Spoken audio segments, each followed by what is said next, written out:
We get a short promo. He's backing that ass up. Rah! What a...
Hello and welcome back to the only wrestling podcast that exclusively rebooks, reviews and reimagines the worst of wrestling's past. We are Better Call Creative, and as ever I am joined to my right by King of the Beers, it's Sam Chance. Hello.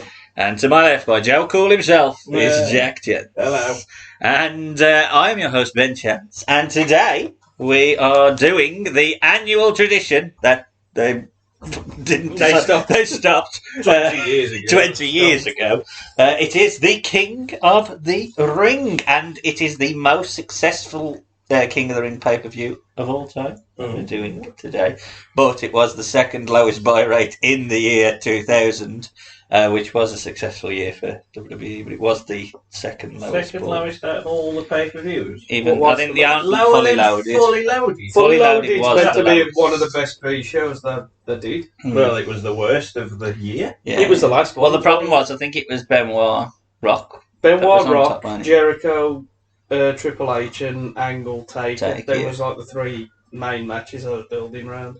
Which didn't make much sense because part of the booking in this was all about will Kurt Angle fight for the title at Fully Loaded. Yeah. But we will find out later on why that didn't happen.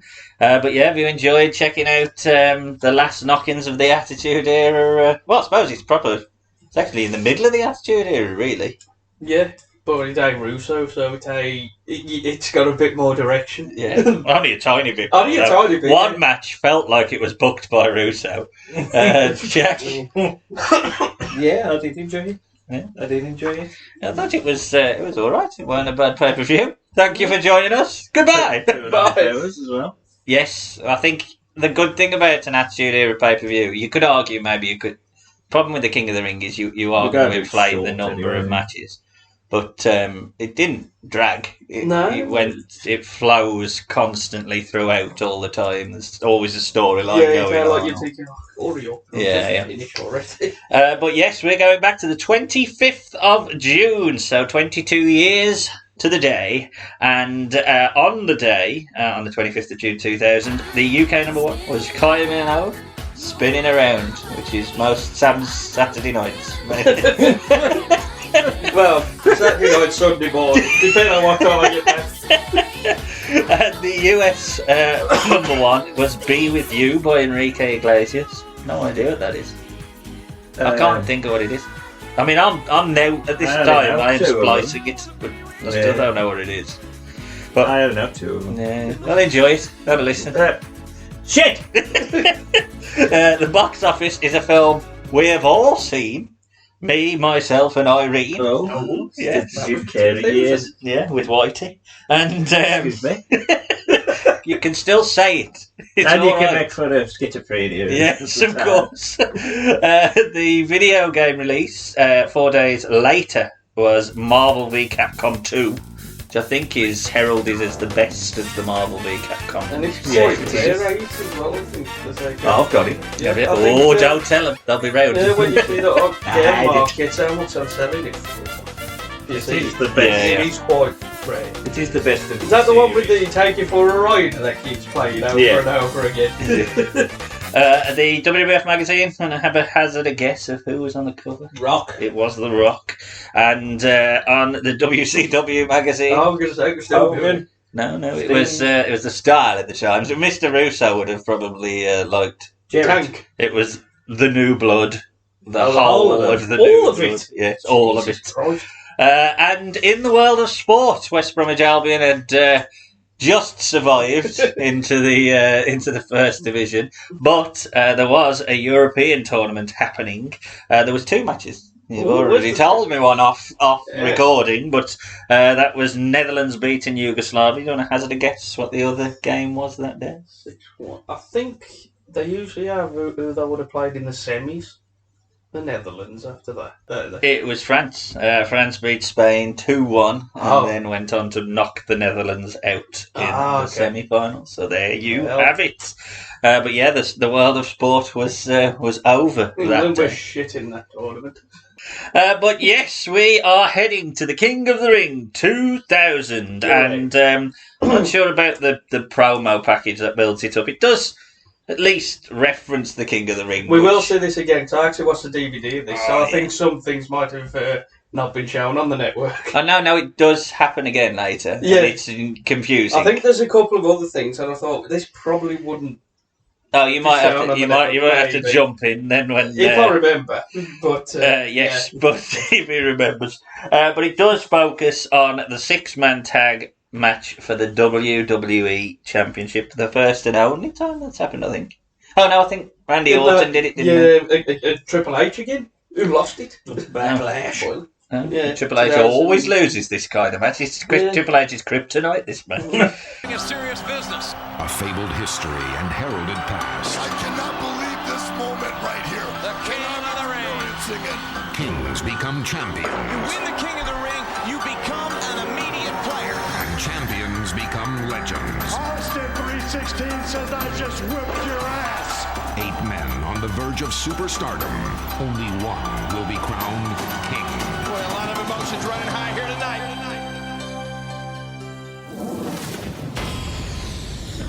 This is the most important thing in my life.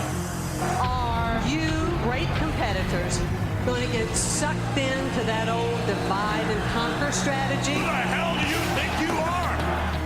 Defeat either one of the 3 of us, and that person will be the World Wrestling Federation champion. This is mean anything to you, huh? The WWF Championship is what I want. That belt, it belongs to me. Just bring it. 6 men, 1 championship. It will be who wants it more. And Subway presents the King of the Ring. I do quite like the cool sword effect that is on it. And we have an actual arena set rather than LED boards all over chair the place. that they had for 01 and 02. Oh yeah, that was cool. It was like an electric chair. I don't quite mind this set, even though it is just a C, and an R. I don't know where the T was, but forget the T. King of Ring. Yeah, the King of Ring. Core. King of Ring. Core, look at that. There's no shocks as the commentary team are JR and the King, and JR tells us that it's sold out in Boston tonight, and King suggests we might have a new WWF champion.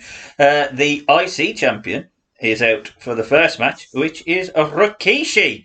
But how did Rikishi arrive in the quarterfinals? Well, we took the 32-man tournament. We split it in half.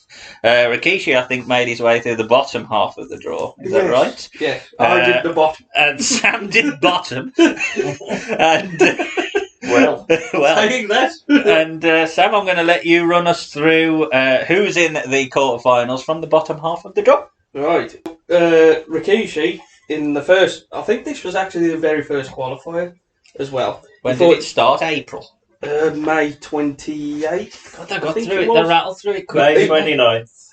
May 29th. Raw is war. Was the first. Because I had to have a look at the dates. They rattled through it quick then, so they got a 32-man tournament done within a month. Yeah, they did about like 4 on. I think they one virtually Raw. crammed all the last 16 Yeah, on one The one show. Raw, apart from one match. Yeah, which was on Heat. some reason. He's got a few matches. But the first, I think the very first match was Rikishi v Shane McMahon. Oh, Shane. Mr. Sweaty Film himself. I did make a note because during the match there was Shane is a pussy chant. As was the style. As was the style at the time, although the commentary team did say that they were calling him a wussy. So, right, yeah. You know, for the TV audience, we know what they're saying, but we've got to clean it up. Yeah. Triple H come out as well, and he's a lovely denim jacket. Oh, yeah. was there to help out Shane, because I think they were saying Shane's the giant killer. Because I think he'd beat Big Show and he disappeared for a bit, and I don't know whether he'd fought Kane or Taker and maybe won by DQ as the style of the time. But Rikishi actually won after a chair shot. Oh, God. So, Rikishi did all right. Maybe look for that. Yeah. Which, did surprise me watching the pay-per-view. So he got through with the chair shot. And also, at the time, Rikishi was... No, he wasn't the Intercontinental champ. So he hadn't even won the IC title yet. Well... Again, a lot of these stuff, a lot changed within this. It's like a sugar rush, isn't it? 2000 WWE. Oh, it is. Chris Benoit, who in the first round beat Road Dogg. X-Pac and Tori was there. There was a lot of interference as there was at the time. Well, you can't have Benoit beat Road Dogg clean, can you? No, he's a big star. There was a lot of shenanigans. He did manage to beat him, and at the end, the Dudleys come out. And I think they went after Tori to try and put her through the table, because obviously that leads later on into the pay-per-view what happened there. So Benoit beat Road Dogg, Rikishi beat Shane in the first round. Okay. So how did they beat in the last 16? In the last 16, Rikishi beat Scotty Tuati. Ah, okay. So how did Scotty get to Scotty in his first round beat D'Lo Brown. What a match! Which was the very last qualifier. Yeah. Because they were saying they was trying to push D'Lo, say, he wants more respect and attention. Okay. Scotty was a tag champ, which surprised me because I didn't realise Too Cool held the belts for even a month. That long. Yeah. And he had the belt on upside down. But I think that was just a gimmick, because I've just watched WrestleMania 18 and Regal wears the IC title upside down on that against RVD. Okay, but I've just watched that just before this as well, so I thought, hang on a minute. Was you upside down? Hey? Are you sure you weren't upside down? No, I was sober. It was actually a really good match, and Scotty did a spinneroonie as well. No way. During the match. This was on SmackDown. And he won clean. No interference, nothing. So it was a nice change of pace. Well, I'm going to ask you in a minute to recommend one match from the bottom half of the tournament. It's not come up. Ah, okay. You understand why. Okay. So Scotty beat D'Lo. Yes. And in the match on Raw between Rikishi and Scotty, it was more like the friendly. I think they bumped into each other backstage and say you want to do this, and Rikishi he knocked his arse into him, and you saw him go flying across, and he walked off, and he started smiling, and then you saw him go, hang on a minute, what are you doing that for? So that come out. I thought Grandmaster was coming out with him, but he was shown backstage watching it, giggling like a gremlin. He was serious. Okay. But it was actually a really good match, to be honest, between the two. Yeah. Fairly clean. Val come out again. Obviously.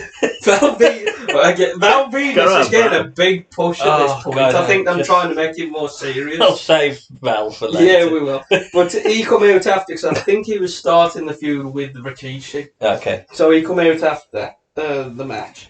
But yeah, it was fairly straightforward, shortish match, because this was the Raw where they had, I think, 6 out of the 8 last 16, and he just won with a bonsai drop in the end. Rikishi, so that was a good match. One of them I'd recommend, but not the one I'd recommend. And Benoit, after beating Road Dogg, he then went out to fight X-Pac. Okay. And how did X-Pac get there? X-Pac. This is a big old tournament. It's a big one. And I actually quite enjoyed it, to be honest. It was nice to go back and actually see this tournament. The bottom half, anyway, I don't know what the top half was like. You'll find that. But this match, he actually fought Dean Malenko In the X-Pac beat first Dean one. Malenko. X-Pac beat Dean Malenko, who was perennial light heavyweight champion I think, at this point. And I think he was Kinky Dean. He was Kinky Dean. Tory and Road Dogg was out with him again. The hose, Godfather's hose was with Dean. That's what they kept going on. There was there. a team, I think. I think there was a bit of a But team. one thing I do Godfather remember and is during again interference. Tory got on the apron. Dean actually went to swing, and he nearly did, and I just had to like go back. And Road Dogg was the other side. I thought, bloody hell, Dean, you would have hit the woman. And obviously, X-Pac won. I think it was X Factor after all the shenanigans with Road Dogg and Tory. It's more than kinky if he's going to smack it. Christ, Not just when they were sorting for it, even the commentators were, whoa, hang on a minute. He nearly attacked him. That's the end, So, isn't it? in the last 16, Benoit v X-Pac, again, it was a fairly decent match. I think the last 16, they got a bit more time for the matches. Not too much. There was, again, a lot of interference because of DX. So there was so far. There's only been one match that didn't have interference in the Scotty D that match.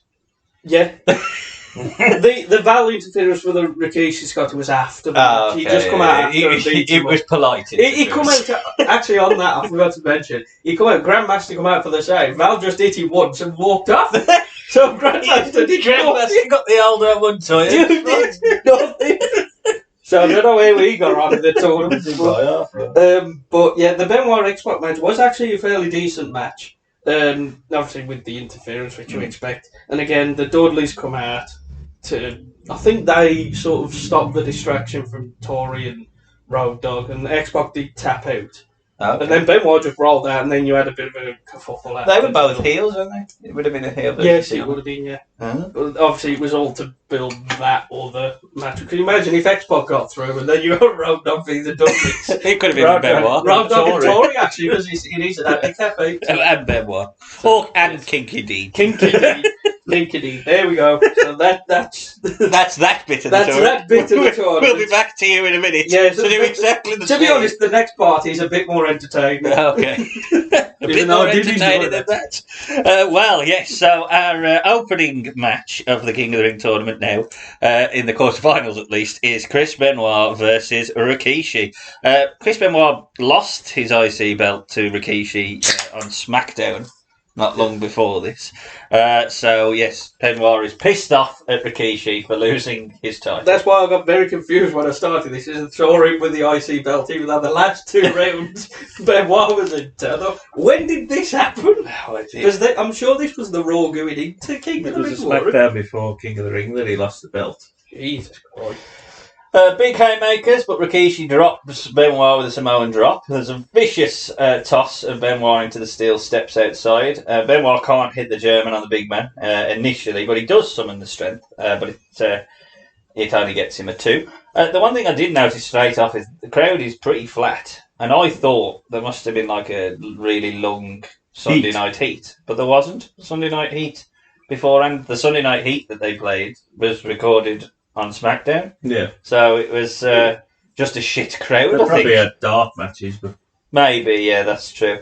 Benoit stomps Kishi in the corner. Well, I wanted to see Val. Maybe that's what it is. Where's Val? I do know that someone bought in a laser pen and got it right on the arse cheek of Rikishi, which just goes to the side of the times.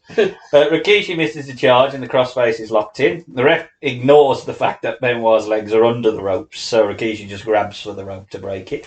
Benoit gets angry, grabs a chair, fuck it, smashes it in the head of Rikishi, lays in some body shots and hits his Benoit shoulder. with his anger issues, we should have known. Yeah. Someone should have said. There's foreshadowing here. He snaps, he locks in a crossface, and he hits a couple of headbutts as the bell frantically sounds. Well, I suppose you watched the bottom half, Sam. Does this feel like a satisfactory way to move Benoit out the tournament and Rikishi forward? I think so, because I think they knew at this point, even though I know he kept it for a while, you can still see that Benoit's probably going to get that belt back. He built up to the world title day, so you could tell that was where they was going to go with him. And I did like the story with the arm, because I think He that looked was... like he'd already hurt his arm, but if not, that bruising came straight from that there was a lot shot. of bruising. I think that was from the SmackDown match, I assume. Well, Is he that why did they say made that it he to was it? selling his arm from that. So. But I did like that there was actually a story for a change. Yeah. But the DQ win from a chair shot, I thought, hang on a minute, I saw this. He just He was a bit lucky. I kind of think it devalues the importance of the King of the Ring a little bit in your very first match. If Chris Benoit just goes, I'm not bothered about the King of the Ring. I've done my finish. You got to the rope. That's it. I've had enough. I've had 2 matches in this pissing tournament. We wrestled- That was against Deer.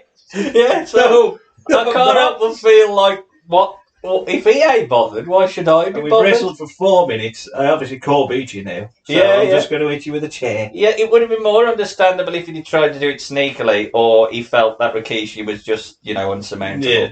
But it didn't feel like he was unsurmountable because Well, he he had hit to his be German finished. and he's locked his finishing. So yeah, I didn't mind the match, but the booking of the match bothered me. Jack. Yeah. I don't like the finish. The match I know is going to be short because it's King of the Ring, so somebody could have 3 matches. One of them obviously does. So you've got to save their energy and everything like that. But I don't like the booking. I don't like the fact that Benoit just rolls out and goes, Sardis, I'm just going to use a chair. I think it devalues the tournament, and I think it makes him look like an idiot. I think it would have made more sense than these pair being kept away from the tournament anyway. And I don't like the fact that this is the opener.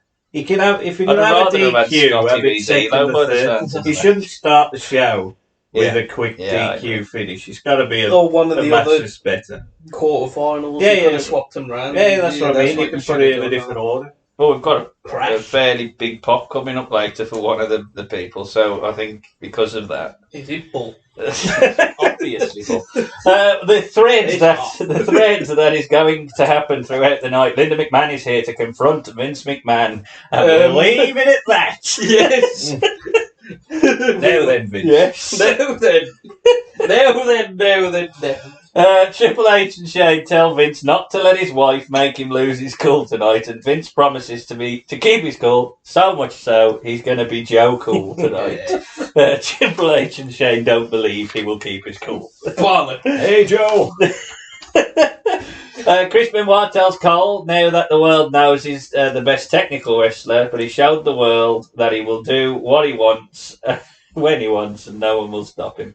Come on, Chris. Hey, It's not aged well. too far now.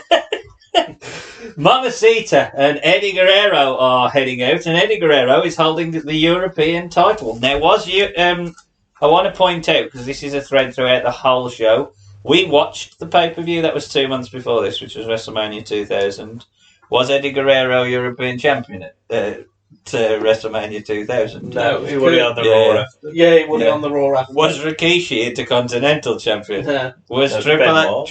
H was world? Triple H was world, yeah. And the tag team champions weren't. Weren't too cool. I think Stephanie may have been the women's champion. And Dean Malenko was like him. They don't care about that. I think he was a Hardcore Crash. will just leave Oh, it. hardcore, to be Yeah. fair. Not hardcore when Yeah, was it Hardcore coming out. left it. I'm pretty confident. I actually watched Pat WrestleMania Patterson- 2000 again, not that long ago. So I've seen all that again. You say this. Bit of build for the King of the Ring match as Val attacked Eddie in his match with Bossman on SmackDown. That wasn't King of the Ring. I know, but he just Thank God. at least it built it. Yes. And he's also out to his ecstasy theme. Fucking awful that theme.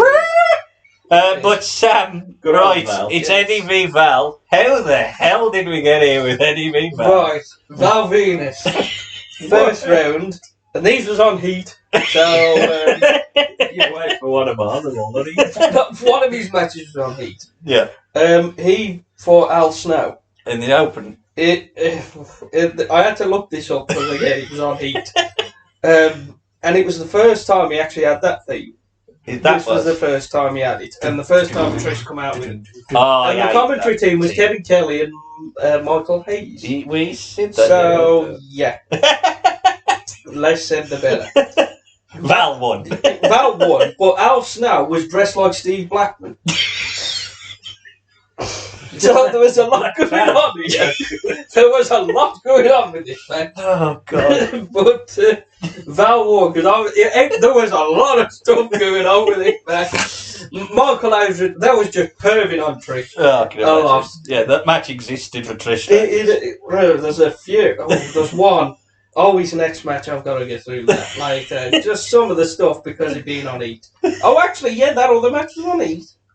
Yeah, actually, I thought Val's matches was on Heat. Mr. Heat. Thought the other match was on Raw. But anyway, yeah, he beat Al Snow. Again, Al Snow dressed like Steve Blackman. It was just weird. The match was. There was some sort of distraction, but then they come off, and the match carried on for another couple of minutes, and Val won. This was just. I know everything about that match. Even me making the notes, all I know was I was looking at Trish and perving on it. Michael Hayes was there, and Al Snow was dressed as Steve Blackman. That was just. I think that's all you need to know, to be honest. Yeah, and out of the two, who am you going to put through to the next round? Right, so in the quarterfinals, Val Venus fought Jeff Hardy. So how did Jeff Hardy get to the in the first round of the qualifiers, Jeff Hardy beat Christian, or fought Christian. I think I might have seen this match. Possibly. This was on Raw, but this match was sort of directly after Matt Hardy had a match with Benoit, I believe, for the Inter. Because Benoit must have attacked Jeff. Yeah, when he was started the match, Matt was helping Jeff because he was a bit injured and groggy, and then you saw Smiley Edge and Christian come in. For the match. But it was a decent back and forth. Obviously, Jeff selling that he'd been attacked, and I think it was after a superplex that he caught Christian and rolled him up. So I believe Edge might have got through the first round, but Christian didn't. Oh, we'll find out. He was the top half man, Edge. So Jeff Hardy won that, and I think that might have been one of the last few qualifiers. Okay. I'm trying to think of the timelines with them. So it's Val v Jeff. Yes. Trish is with Val. They say Val is more aggressive. That's it. Now this is on Heat, and I believe this was actually off of Channel 4. Oh, so there was a lot of England. There was a lot of Man U and Liverpool being mentioned. It's like Liverpool knocking off Manchester United. You heard that. Michael Cole really did not like Trish Stratton. He hated that. He just was going off on one because it was there distracting Jeff. And Kevin Kelly was trying to be like the player, but Michael Cole went off on one. It's actually quite funny. That's the feud. But obviously Val win after the distraction. I think they caused it, and they roll up and something like that. And that's when Michael Cole went off and went, "Oh, she needs to be looked at. She needs to be kicked out." Calm down, Cole. Jesus Christ, calm it. So that was the story of Val Venus. The story of Val. Not over just yet. And Eddie. Right, Eddie, this was the more entertaining one, I can imagine. to be honest. So in the first round, the qualifiers, Eddie Guerrero fought Matt Hardy. And Eddie was European champ, so thankfully he's somebody who kept his belt throughout the tournament. Because they were very confusing. China did come out, obviously the Roses, the gimmick. Yeah. This was actually a straight up just clean match. No interference or anything like that, because I think initially China and Eddie was heels. But I think he got over so much that was getting more face. Yeah, because China turned heel to join Eddie and was immediately face. But that was all faces, but later on, in this, them starting to turn Eddie heel later on. So. Okay. But, so Eddie fought Matt. It was a straight-up match. And it's out of the qualifiers I watched, this is probably the best match because it's just a straight up wrestling match. So that's the match that you would recommend? No. Oh! Not yet. And there's a reason for it. So Eddie beat Matt, and in the next round he beat China. So how did you... Okay, so China beat Godfather. This is the match I couldn't find initially. Okay. Until, thankfully, Jack sent me a link. It was very quiet and very buzzy. But I didn't need to see him because China beat the Godfather. Not a lot happened. Dean Malenko was out with Godfather. King Kadeen appears again. It's one of the hosts. Howdy. Oh, brilliant. Well, I'd missed that bit. But China did win because I think Eddie used the flowers, which had a pipe in them, to the Godfather, and China won.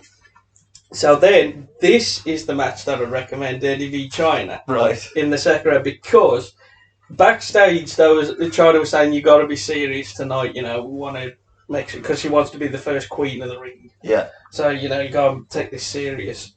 Goes out, Eddie kind of plays it up a little bit, but China's making it serious. But then China starts playing with him, like wanting a kiss and what have you, and Eddie just plays it off brilliantly. Like, he's like, what do you want? You want this to be serious, but you're doing this.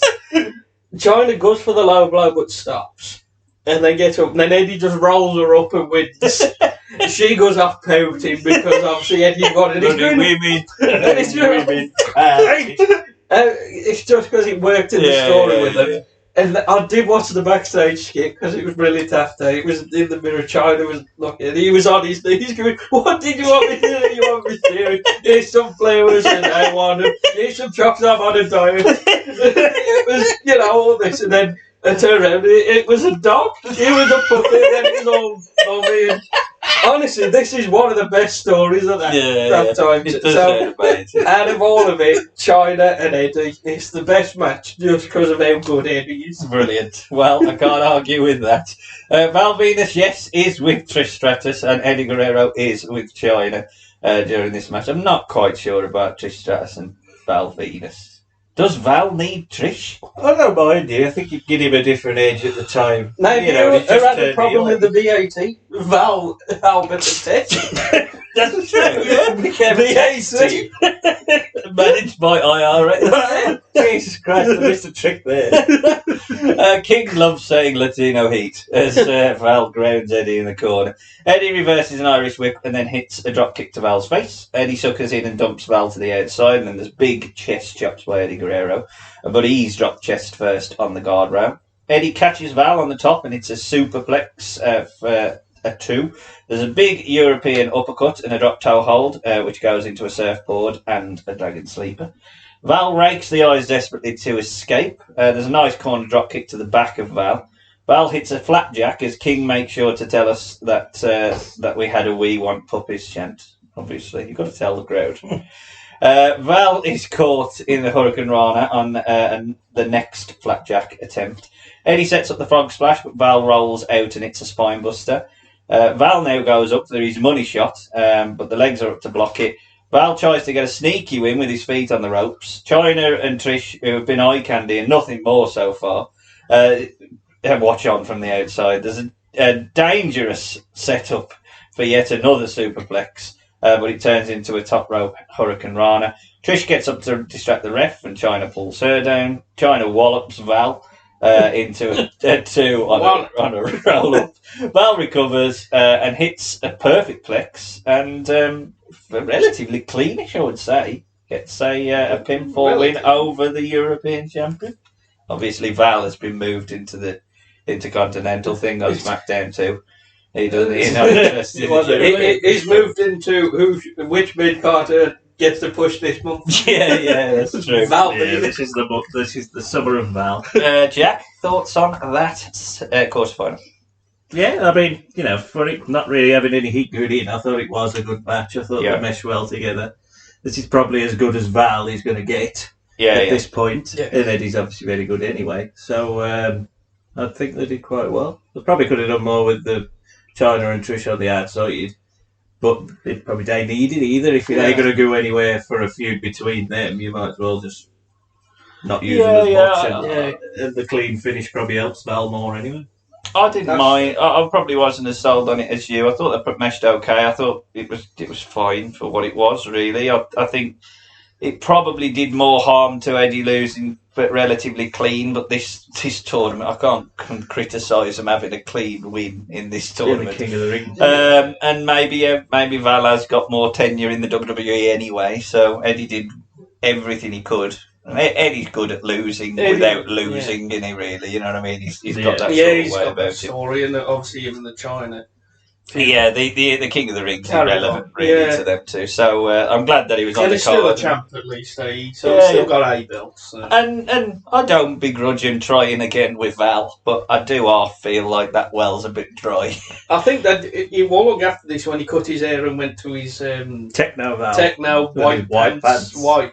Not yet RTC Val, I think. Was he won the Inter, actually. That's heel. No, he was heel, but I'm sure So he joined the RTC as a heel? I think he was. I don't or know. he must have left turned back face, but then went back. Turn him heel. How did that get so many turns in from people in like such a short space? Eddie's a heel going into Mania, face here, heel by SummerSlam. It's like, what's going on? And actually, Eddie turns heel because of RTC. Nice face at SummerSlam. Yeah, I'm saying like, you know, because he gets caught by GTV with Godfather's hose. Yeah. In a match where he... No, it's not Dean, yeah. Dean. Shower. Dean. Because it's Eddie and China, the RTC. I don't know if Val had joined just yet. It's Val and Trish out for the Inter. Is he on Raw? Because I thought he was against RTC because he's starting to turn heel because China posted Playboy and he went to the Playboy mansion and was being chucked out and what have you. Then he maybe accepted he did have it. a good year of. Then they said he accepted it, and he was like, "Okay, this may be carrying on this thing." But then RTC come out and they showed the GTV footage during a match or something, and yeah, it was very twisty turn. Yeah, it is. It is. It's a very twisty turny turn. Backstage, though, the most entertaining. Pat! It's Pat! He's not happy with his dresses. He says that the dresses are... okay. This bit I saw and I thought, maybe on the network. No, they kept it in. He basically says that all the dresses are too big. You know, I don't like any of these. I'm stuck. I've got to do that. I can't help it, you know. And if I'm going to do it, I'm going to do it right. You know, I mean, look at this dress. Undertaker can get into that dress. That's way too big. Look at this. This was way too big. Size 6 would be perfect for me. Black I don't like. This is what my grandmother would wear. I can't take that. I don't know. What is this? Michael Jackson's miniskirt? I wonder how many chicken died for that. I need something from Hollywood. I need something that's going to make me look thin and sexy. I've got to look better than Briscoe. I'm the champ. Pat, I'm good, but I'm no miracle worker. What are you trying to tell me? What are you trying to tell me? He says he needs to look better than Gerald tonight. He wants something Hollywood. He wants something Hollywood. To make him look thin. You know he's loving this as well. Rikishi cuts a very shouty promo which ends with his catchphrase. Rah! Rah! Rah! What's that? I think he did that in a few things. What's this? That's his catchphrase. No, Rusty. Let's get that on a shirt. Get that on a shirt. Yeah, you've got to remember, all the way through, he is a killer. He's an attempted murderer. See how we all just think he's got a big fat arse.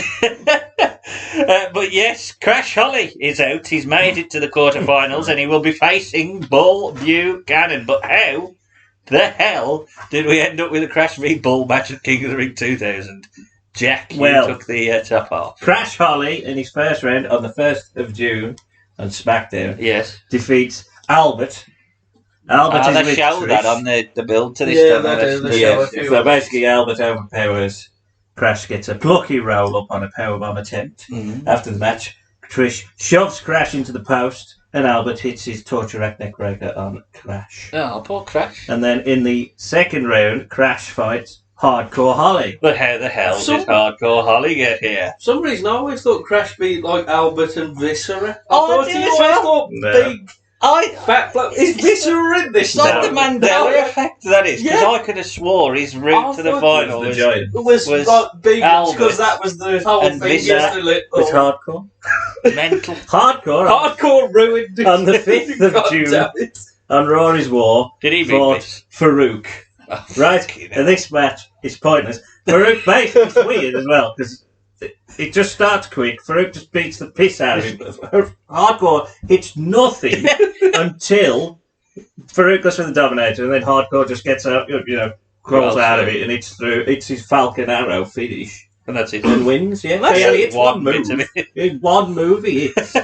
And he wins. To be honest, that shows how believe good that finish is. If I just need to hit one move Yeah, to beat you, you can beat me up for all It's this the time. most but one powerful minute, finish. one- The Yeah. Falcon Would have Arrow. thought of it like that. Yeah, how do you like And then me on the now? 19th Never of June, on Raw, Crash defeats Hardcore. Basically, the story of the match, and I think they show the video package, don't they?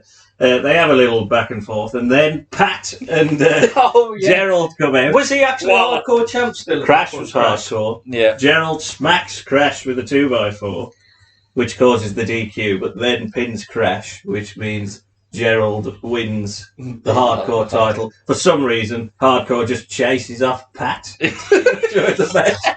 I don't know why he's angry with Pat. What a team. More on that. Maybe because More I on think that later. Gerald, even at this age, would probably beat up hardcore. so Probably. I'm going after Pat. Especially with them ears. And Bull Buchanan. Bull Buchanan, amazing that Bull gets the spot. But on the 29th of May on Rory's War, Bull Buchanan defeats Steve Blackman in the first round. Was he dressed like Al Snow? Al Snow is with Steve and the boss man's with the Bull. It ain't very good. They fuck up a lot of things. That's a hangover from the match at Mania, wasn't it? Honestly, Yes, which you didn't put as the worst Mania match. The But two- when we watch it back, it should have The been. two main things are Bull hits a big boot and Steve Blackman sort of falls the wrong way. And then Jerry Lawler just randomly asks JR what size is Bull Buchanan's head. He has got a big head. He has got a big old But bull. Blackman Yes. misses a top rope headbutt and Buchanan hits his scissor kick Yes. for the victory. It's lovely, scissor. In the second round, Bull Buchanan fights Perry Saturn. Now, Hey, now, now I know who he now. is. How the hell did Perry get to Perry this? Saturn on the 11th of June on Heat beat Devon Dudley. What a fucking match! Jesus. It does get quite long, to be fair, as well, because it's on Heat. So, Yeah. you know, Perry gets a lot of offense, Devon gets a lot of offense. Then Tory comes out. Oh yeah, he's Then, doing him in because the of the- Bubba. Then X-Pac and Road Dogg. It all gets very messy. No one Poor knows Perry what's going on. Okay. Devon's like What? ready for the thing that's going to cost him. Yeah, and yeah. now fuck them all just fucking about. But Road Dogg finally hits Devon, and then Perry Saturn hits a powerbomb and top rope elbow for the win. And then the second round match is on the 18th of June on Heat. Mr. Heat Perry Saturn, Brilliant. who ain't putting you on. Him and Val. He fights Bull. It's amazing. During this isn't it? match, they announced that Hardcore Holly is fighting Triple H in the main event of Heat, not for the title, Hey? because Hardcore doesn't want the title. 2 lines of my 5 lines of notes. It's about Hardcore Holly. I don't believe that. Why was the world champ fighting God Hardcore Holly on Heat? He did not title. Non-title match? It's a punchy, kicky affair. Saturn suplexes him a bit. Bull reverses a whip into a big boot. Hits the axe kick for the win. Bull has won 2 matches clean. Is Going Perry into Saturn Moppy Saturn at this No, point? no, that he's was- Just sort of lost in the He mire. wins the That European. was It's fully just after. Perry Sanders. yeah. That was just before the invasion, wasn't it? The Yeah, Moppy. Yeah. There you go. He's now he's directionless Saturn at the moment. Sort of like So, May, he's floating May in 2001, I think. Because again on Heat, he's the punishment after he nearly killed the jobber. Oh yeah, that's probably what It could have been Farouk versus Perry Saturn then. This Yes. match, but Or it Farouk is, v. Devon. it could have been, yes. I'd have enjoyed But it is Crash versus Bull Buchanan. We do get the recap of Crash's path to the quarterfinals. No one's bothered about Bull's path. Who gives a shit? And the commentary teams immediately go into the David and Goliath spot. Crash ducks away and tries to use his speed, but Bull swats him down, throws him away before hitting a huge press slam. The possibility of King Bull is talked about as he hits the big backbreaker. Yeah, what? King Bull? King Bull. Bull? Gimmick. Oh. That would have been funny. Bull King. Big suplex, which gets it through. There's a bit of chit chat about the late watching UK audience. You always get match. every pay-per-view when there's a match nobody gives a shit about. They go, "Oh, welcome to our fans in the UK. Yeah. What time is it Sky over there? box Oh, Luxembourg, Grimsby, whatever." Bull so far has been on top. He hits a big boot. Crash starts to rally. He gets a 2 on a cradle. Bull hits a blackjack, misses a scissors kick, and Crash Ollie cradles him up again. And Crash is through to the semi-finals. Bull is off. Well. I'm running off. Done.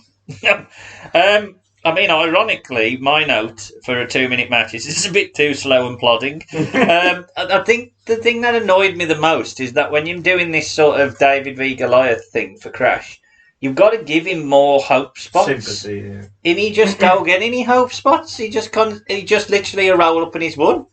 You know what I mean? You've got to give him something. I think that works in a way. For I don't know whether it popped the crowd though. I don't think the crowd thought that Bull was going to win. No. So it's not really. That's Bull going. I think that's probably it. It might have been better if it was Viscera. Ironically, or hardcore. I love Bull. I think Bull's untapped talent, but if you get through the 32, he's probably the weakest one. Yeah, exactly. I can understand out that. of all 32, he's below Devon and Godfather. Just in terms of threat, he is definitely, because he's never been a singles competitor. Well, he ain't been in the feet that long. Yeah, I think you would have been better off with the tried and tested Viscera or someone massive, or even Albert. Yeah, or Test. Yeah, exactly. Having Test get this or maybe does Crash need to be in this tournament when he ain't going to win? Well, you know what I mean? If you ain't going to take... Because we know where he goes after this. Yeah, and I don't think Crash minds. I think he ends up better off. Well, exactly. The actual bit for Crash in this pay-per-view is irrelevant of the King of the Ring tournament. I think Crash... Because I did put Crash, he's over. He's really over. When he come out... People like Crash. As much as Russo is full of his own shit. Not saying he's bigger than Goldberg. So that's a bit nonsense. But Crash was one of the biggest stars in WWF. I think because he was the highest mid to lower card. Because he made the hardcore division, he made it. It was what everybody looked forward to. It was the good break between all the other nonsense. Yeah. Jack, thoughts on Crash Ollie Bull? Oh, it was just, it just happened and Crash won, but it was pointless, really. It wore very good. And at this point, mentally noted that every match has spilled outside. Yeah. This is a match where you didn't need to spill outside. I still did. Yeah. But I made a mental note. It's the attitude era, baby. But I just don't think it does anything for Bull. I don't think it helped either. If Bull would have won, at least that legitimises him. If he'd have got through and then Gid Angle a 10-minute match. You know what I mean? No. I'm not having Bull the Angle in 10 minutes. Or just don't have Bull in the tournament. No, or if he does, have the issue with him and Bossman, which you told me was going on in the background. Bossman. This would have been a bit better with Bossman, because at least Bossman could have sold it. It's more the perception, I think, that bothered me, is the crowd. Bossman was in the tournament. The crowd never felt, even though it was presented to us as a David and Goliath thing, no one felt that Crash was going to lose. You're not a very good big man if no one thinks you're ever going to win. We've run out of big men. Yeah. So Vince McMahon confronts Linda backstage. He gives us an update on things. Hang on a minute. This is a bit too topical. It is really. He gives us an update of things Linda has done to ruin things for him in the past. Hang on a minute. He also mixes up Earl Hebner with Dave Hebner, but he passed away. He did. Sadly, lost Dave Hebner. Lost the good ref. Linda suckers Vince in, asking him if he's man enough to do it tonight without interference. Vince gets angry, points at her. Don't you question my intestinal fortitude. He promises that he will win tonight without interference. Not so Joe Cool now, are you, Vince? Kurt Angle heads out. He gets a microphone, bashing Boston's sporting teams. He calls them fat and unemployed. Genius. Jericho is out to a nice spot. They said something Get me a beer. I thought, is there going to be a joke at my expense here? Yeah. Maybe you would be from Boston if you was over there. I don't know, because it's lager, ain't it? That's true. But yeah. Jericho heads out to a nice pop. He's got his own microphone. Drops the Kurt Angel. Kirk Angel. He calls him the king of goofy, ugly ring attire, king of the nerds, king of the 30-year-old virgins, and a royal pain in the ass. I didn't like. Obviously, at the time it worked, but looking back, I thought, "Oh, that's just terrible." Yeah, but I think at the time you don't. At the time, that human was over. Yeah, it was over at the time. And we probably loved it watching it, but when I watched it back, I just went. I mean, Mr. Hanky the Christmas Poo was there at the time. So. Yeah, but who doesn't find shit funny? Who doesn't find poo funny? Very true. But how? I mean, everybody laughs at the part. That's true. That's true. The wisdom of Sam Johnson. But how the hell did Chris Jericho and Kirk Angel make it to the quarterfinals? Well, Kirk Angel in the first round on the 1st of June on SmackDown faces a mystery opponent. He doesn't know who he's facing. Really? Yeah, doesn't know who he's facing. I know who it is. It's Bradshaw. Shit. That's terrible. Well, he just didn't know. Oh, right. The commentary knew it was Bradshaw. So when they put in over Bradshaw, it's like, oh shit, I've got to fight Bradshaw. Yeah, because and I think it was fucking hell. Was Angle the Beaky first one that bastard. started the thing about the King of the Ring? Saying what? Like saying he was going to win it and what have you. Well, they'd all probably said it in promo. I don't know. Lenny That's the said- one that was saying, he don't matter who it is. Yeah, he said he's going to be king, but they all probably did. He does the same promo before every match. None of mine, what he did. None of that. None of mine. Yeah, but I mean, Godfather weren't bothered. They probably did it in skits earlier in the show, or something. I'm going to be king. But anyway, Bradshaw batters him for a bit, and then he does it clothesline from hell as well. Kicks out. Yeah, and then counters a powerbomb into the Olympic slam at the time for the 3, and then Bradshaw just powerbombs him after the match. To be honest, if anybody's going to kick out of the clothesline from hell, I don't think Bradshaw's going to argue with Kurt Angle. No, that's because if he said you ain't kicking out of me. Kurt Angle in the last 16 faces Bubba Ray. How the hell did Bubba Ray make it? Bubba Ray. Why not, Devon? God damn it. On the 11th of June, on Heat, faces the Big Boss Man. Right? So they trade blows. The Bull comes out during this match because they've had a little bit of a tiff. They apparently split on the Raw before this. Bubba dumps Bossman on the Bull, and they shove each other for a bit. Then the Bull hits the Bossman, and then the Bossman gets in the ring, and Bubba hits the cutter for the win. And then they have a little we've split up. But even That's though, weird when you look at the tournament. well, on the Raw, these tag teams, one got through and the other went out. Well, I think it's WWE definitely showing who's the Marty and who's the Shawn of each team, isn't it? Pretty much. Well, But it does show how stacked the roster was at this point. Yeah, when you look at they could have 32. 32 and visceral, or even one. Yeah. 19th of June on the Raw is Kurt Angle versus Bubba Ray. Bubba Ray is selling his ribs because I think they'd put them in the dumpster and dumped them off the stage. It was DX and Eddie That had happened. So it's Angle v Bubba. So Bubba's selling his stuff, blah blah blah. Angle does work most of the match and suplexes him on the ramp and all this sort of stuff. Bubba hits the Bubba bomb. Angle goes for a German, suplex off the second, counters the cutter and hits the Olympic slam. So gives Bubba a bit of offense. Gives him a bit of offense, but Angle still wins with the Olympic slam. Dun, dun, dun, dun. Dun, dun, dun, dun, dun. Chris Jericho. Jericho's back. 8th of June on SmackDown defeats Test. Oh, day after my birthday. Yes, Trish is with Test. And There's a lot of plays Trish. into the finish as Trish tries to grab Jericho's boot, but then Jericho just rolls up Test anyway. Doesn't win though, and then Trish just distracts the ref, pushes Test into Trish, Chris Jericho does, and then hits the Bulldog and the Lion Salt. Wins with the Lion Salt? Yeah. Well, he's doing that as his finish, I think. Right, well, he's trying a right, few things for it. Yeah. And Chris Jericho faces Edge in the second round. Now, Edge defeated Grandmaster Sexy on the 15th of June on SmackDown.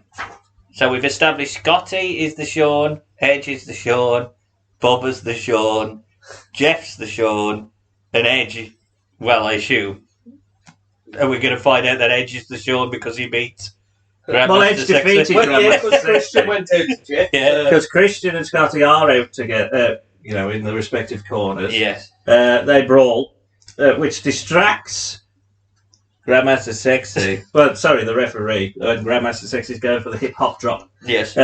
So Edge. Oh, fucking hell! Sorry, Shane comes out. What? Shane McMahon. Don't ask me what the fuck this was because I was so confused. Shane comes out and hits Grandmaster Sexy with the chair. Why? I don't know. I don't know why it happened. I'm assuming something probably happened on the show or on the Raw before. Weird. But Shane Is hits this a Raw Rumble Grandmaster. 2022 happening at this point? But I think Shane does sort of establish a little group that goes after Rock now, and I think Edge and Christian are part of that. Possibly. But, I don't know. Shane hits Unless he Grandmaster. did this because of Shane v. Rikishi. Or just because it's WWE. Yeah, if something would have happened, would it on the show? But Shane hits Grandmaster and Edge wins. Yes. And then it's Edge v Jericho, and this is a clean match. There is no Christian at ringside. Before the match, Jericho calls Edge a bona fide jackass, and JR says, "Well, that's the worst kind." But you're not just a jackass, you're a bona fide jackass. Well, but it is kind. a clean match, and it is a good match. I did enjoy it. The finish comes when Jericho goes for the double powerbomb that he was doing at the time, and then Edge hits a sunset, counters out for the 2, and catches him in the walls of Jericho for the victory. So he wins with the walls in that match. He wins with the walls. And obviously you watched 8 matches there. Which 12 matches. Which one would you give the recommendation to? Well, I'd recommend Edge versus Jericho. Yes. As the best match, and I would recommend watching Bull v Steve Blackman just because he's awful. So you got to watch it. But I like the fact that, like I say, WWE established these are the breakout stars of each tag team, except for TNA. They're both shit. we've got one tag team that's sticking where they are. So yeah. Well, I don't know. You had Ted Cheese, Arsenal, and Blackman, and they are both shit as well. And that was the match. Yeah. The TNA v. Blackman is like shit, but they get a Mania match. Yeah, amazing.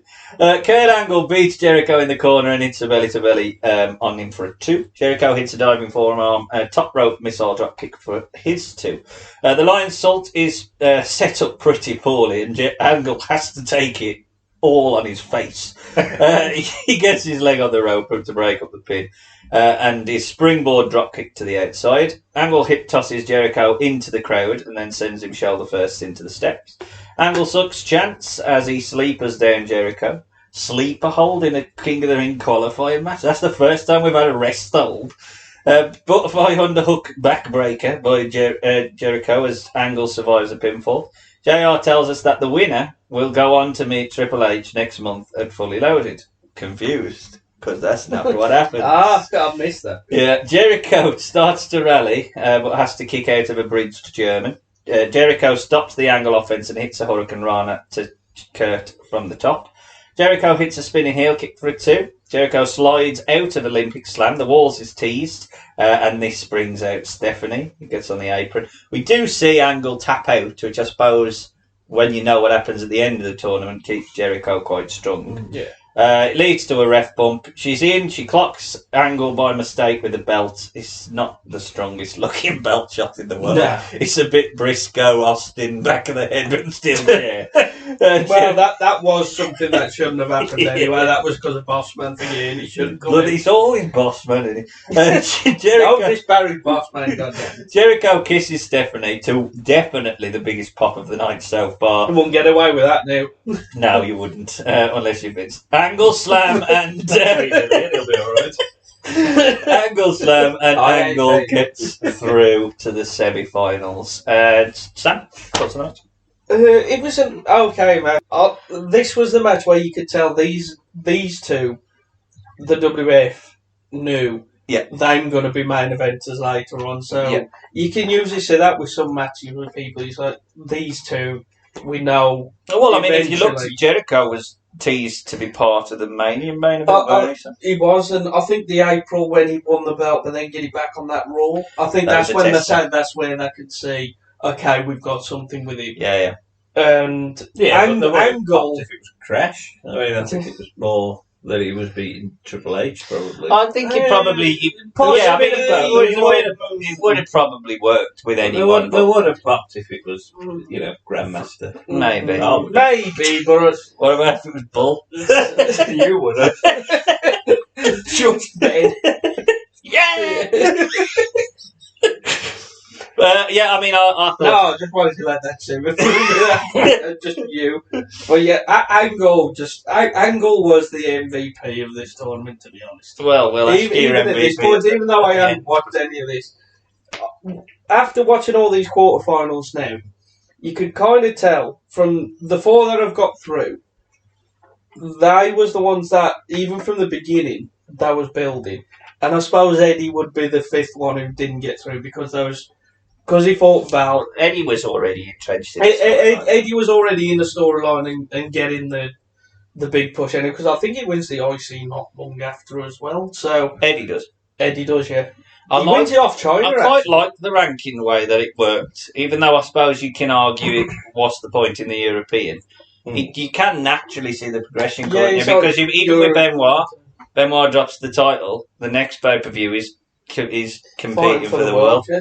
And it does feel like you're on a train going a million miles an hour in WWE, but at least you can see there is the ones that they care about. They care about, and then you've got Perry Saturn. I thought it was a solid match. Really good, really. I mean, it's so easy in many ways to go. To be honest, I think this would have been a better opener. And I was surprised they didn't, but maybe that's because there's a few people that are going to have to compete back to back. The one person they know is Kurt. Kurt could have done his qualifier, his last 16, and all the rest. Gas tank Val ain't gonna mess. No. And if anybody, Kurt. Jack. Yeah, I thought it was a good match, as you would have expected when you saw the two names together. Yeah. So it was a solid match. They meshed well together. The bit of stuff at the end which keeps Jericho and Steph's feud going, which never ends. And but it did lead to his match at Fully Loaded, did they? Yeah, and Jericho, it keeps Jericho strong as well, and Angle wins, which keeps his momentum going. Yeah, I just thought it was a really good match. Shane tells Vince McMahon off in the back for losing his cool. Tells Vince he's not losing his confidence, but he's worried about Triple H. So now there's dissension in the faction. That's what they call it, the faction. The faction. Oh, we haven't got a name yet. ready for a bit of car crash TV. We head to WWF New York. Ivory is desperate to get the attention of Mick Foley. I've got you a beer, mate. I've got one here. It's my ear that's gone, Ivory. And Ivory, no ear here. She doesn't even fill the glass, but whatever. It's lager, it's piss it really was. I do not I knew you would not approve. I do not approve. I think the LVP of your night was that beer. It was the beer. Not Ivory. I do like Ivory. I like Ivory as well, although I'm not quite sure about face Ivory. I think Ivory. No, RTC Ivory, that's the best one. Foley desperately tries to hear them. We try and desperately hear Foley. It's fucking awful. It's just a terrible spot. He's the commissioner. This a few times. I don't think he's commissioner yet, is he? This is when because he says he's got a business meeting. So he has had his head shaved? Yeah, he's had his hair cut a bit, but then he has the proper head shave. Commissioner on the Raw after. That's it, because that stuff with. I forgive him, but I wish they've got to have been a better way. They could have done it better. They could have just had still shots of him going into WWE headquarters. We could have just had him backstage and cut a pre-tape promo at Yeah. Well, to be honest, I think for a couple of years, because again, watching some of 2001, even 2002, there's a lot of WWF, WWE New York, or the world. They always have somebody there. Yeah, but they're normally, even though they are just filler bits, they're normally done a lot better than this they one. always have somebody who can hear. Yeah. Not with the one I watched with Spike Dudley. Who the fuck went to Spike Dudley in New York? New York. Right, a woman, because he just lost Molly Holly. Edge and Christian. That was it. Edge and Yeah. Christian are out first for our 4-team tag team elimination match. Because what you need in after having a 32-man King of the Ring tournament is now an 8-man elimination tag match. So Triple H is officially the only champion, I thought, that was still champion from our review of WrestleMania 2000. However, I'd forgotten Dean. So, Edge and Christian mock the Boston Red Sox again in their 5-second pose. There must have been some famous baseball situation that happened. TNA are going up in the world as they're competing for the titles, and the Hardy We Boys... need someone to get eliminated first. Yes, definitely. The Hardy Boys do get definitely the biggest pop of the 4, and our tag team champions are out last and correctly, and they are 2. I honestly thought they only held him for 2 weeks. I don't think they held him as long as they did. Are they single-time champions, though? Too cool. Yeah, they only held it the once. Jeff and Albert start us off, and it allows Albert to show his power. There's a lovely counter from a press slam into a sort of drop-down drop kick. Jeff gets Albert to chase him. Chase me. And he and Matt hits the fist drop senton. Now, you saying that, I just had the thing of Albert going, chase me, Albert. Isn't that? No thanks. I do like Albert, though. I mean, to be honest, I Albert quite like is very TNA underrated. anyway. I think he could have been built up a bit more. And Test looks in good nick here as They've well. both got good looks, but Yeah. they've just got no charisma. No, They do need a mouthpiece, and I think they had the wrong mouthpiece. As much Well, she's as not a much as mouthpiece. she's not at this point. No, you know what people are there to Yeah, see. but but, TNA. Yeah. That's what the group's for. That's right? what it's for. Trish over. Yeah, exactly. And maybe that was probably Test's spot throughout his whole career. Get someone else. To get a woman over. Yeah. Stephanie Keebler. Yeah. Trish. Yeah. Bloody Hardcore Holly. Poor Test. Nice. There's a nice double flapjack now as Test is in and looking amazing. He hits a big boot to Matt. Lita and Trish get a big pop as they go at it outside.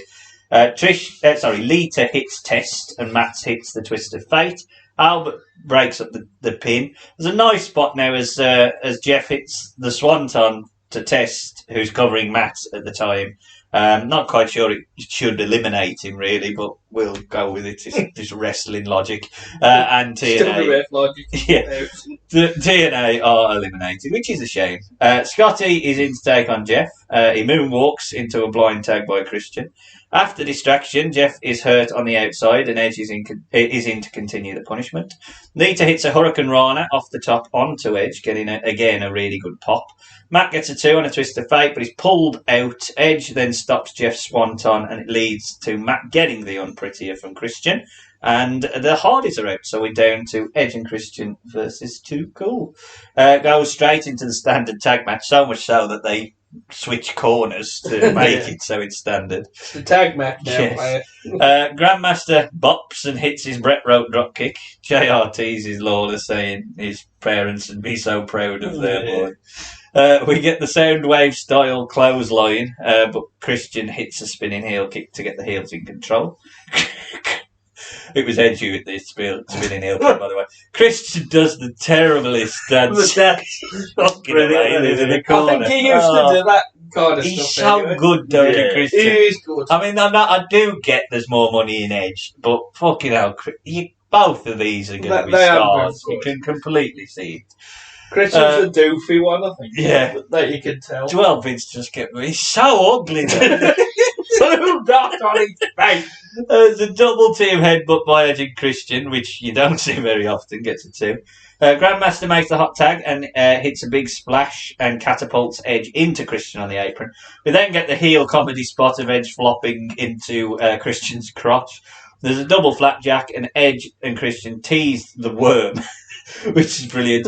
And it just goes to show whatever you say about WWE and who the things that are over, they just made sure happened. Yeah. Like Scotty Tuati hits a fucking worm, that's it. But he did it during the tournament. I Exactly. think he even did it on Rikishi. Or at least went for it. Because he gets such a huge pop when he hits the worm to Edge.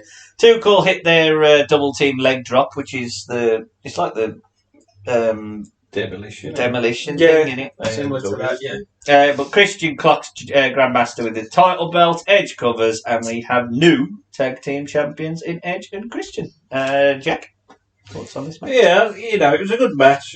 I did enjoy it. It did feel a bit weird with the structure of it was just Test and Albert v. the Hardys. Then it was the Hardys versus Edge and Christian, and then it was Edge and Christian versus Too Cool. So it was like three It was never like matches like all that. in It one. was never. I don't think they had enough time, but that was you can tell that was just a problem. like we're just going to go 3 tag matches in a row. Yeah. But everything that they did within them was quite good and solid, and I enjoyed it. And Edge and Christian versus Too Cool was the main part of the match, which had the most spots and the most comedy and the most entertainment and everything like that. But putting the belt on Edge and Christian, I think, is the right thing. You do a belt shot because they're heels, so they don't have to win clean.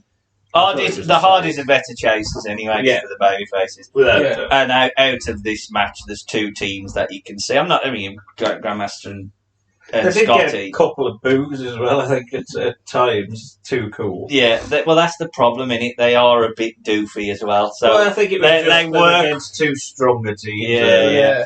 They work when they're with Rikishi, and I'm okay without. Yeah, but I think it was a token title run. Really. And to be fair, they was main eventing. They was fucking main eventing every Raw at the turn of the year. That was, that was Rock and Cactus against, was it DX and the Radicals, and that's when Kane came back. Exactly. I mean, it's amazing how and that's spot in the Rumble 2000. But this is probably that's one of the biggest. I mean, unfortunately for them, in 2 months' time, Too Cool and pretty much irrelevant. I think Scotty gets injured, and that's why you had Grandmaster just floating back. Rikishi ran over Austin, then was a heel. Then he got injured and come back as a face. Grandmaster got released. Scotty was there. So this is pretty much that when you say this was one-time tag champs, I've taken that back. That was actually 2-time. Because Rikishi and Scotty won the SmackDown tag. Tag champs going into WrestleMania 20. But this version of Too Cool was... This version of Too Cool was 1 time. Cole laughs as he asks Crash if he's shocked that he's made it to the semi-finals. I love Crash. He warns that Kurt is in big trouble, mister. Rikishi does have Rikishi has a beautiful bruise on his arm as he makes his way to the ring for the second match in his run and the semi-finals. Ecstasy Val is out next with Trish. Caused it to get him some interest at the very least. And there is a recap of the fact that there is a feud going on between Val and Rikishi. Rikishi hits a super kick and slams Val's head first into the steps. Sorry, was it fully loaded the IC title where Rikishi jumped off the cage? Because he does the stage thing. I think that's the thing on this, where they showed during the build-up he jumped off the stage and splashed Val. I don't. Yeah. That didn't happen. So it must have been fully loaded when it was showed in the package. Oh, in the package, yeah. Sorry, in the build. So that's probably what he's leading to. Got ya. Rikishi has been dominant as he's crushed Val in the corner. Val starts focusing in on Rikishi's arm. He wraps the arm around the post, leaving Rikishi one-armed as he punches back. Val hits a DDT and gets caught going for his money shot. Rikishi hits a belly-to-belly. And surprisingly... Oh, it is... I mean, in fairness, it is a big belly-to-belly. It's off the top. But that is enough to get him the win. Trish is in, chokes at Rikishi. Rikishi teases hitting a bonsai drop, fucking hell, to Trish. Val low blows him, brings in a steel step and rams it into the shoulder of Rikishi, ending with punishment shots to Rikishi using a steel chair. Yeah, I mean, they're really putting in the heat on Rikishi. We have to make sure... Getting him and out. Yeah, I suppose... Well, I'll get to your IC champ. Exactly, yeah. You got a coin. Yeah, if you at least keep and Rikishi again, like we were just saying, Too Cool. He's very much over. He is. So I get that. This match just felt like a setup for the final, to be perfectly honest. And I don't really think it helped Val, especially when you're considering that you're going to have a blow off to their feud next month in a steel cage. But one of them had to get through, and it made sense it was Rikishi. I suppose I'm not too bothered. Well, because I watched these two throughout the tournament. Obviously, Val at the beginning, but with the round of 16, when you had Rikishi, Scotty, and Val then come out there, at least that planted the seeds there. So it wasn't like this was just some random thing, and then Val gets an IC title shot. That was pushing him, and Rikishi. Where would you say he was on the face thing at this point? Probably about 5th or 6th, but that's only because it was a strong. You've got Rock. You've got 3 in the main event. Yeah. Was Kane face at this point? Yeah, I'd say so. Then we turned heel before the SummerSlam. I think they would consider. I think they'd consider him a face at the very least. But then you got Jericho, who's probably higher than him. But there ain't going to be many higher than him. He's quite high up for us. So I can understand them keeping him fresh. But again, I don't know. I just don't know whether they'd have had Rikishi in the tournament. Jack, I like that he did with his finish, whatever his finish is, the bonsai drop or the Rikishi driver or something. That's a good point. Yeah. And it puts over the fact that he is big and strong, so he can beat you with other moves. Val getting his heat back, keeps the feud going, gives Rikishi even more of an out, even more bandages. He's going to come out with a big cast on him. But it is just... I don't think they did back then. He was just like, look at it. It is just... it is a bit of a throwaway just to get to a final 8. So, yeah. But, right winner. And Sam? Yeah, it was I like the story with the arm. Obviously, established even before the pay-per-view, so I did like that. As I said, with the Rikishi Scotty match in the round 16, at least I'd kind of built this match before it happened.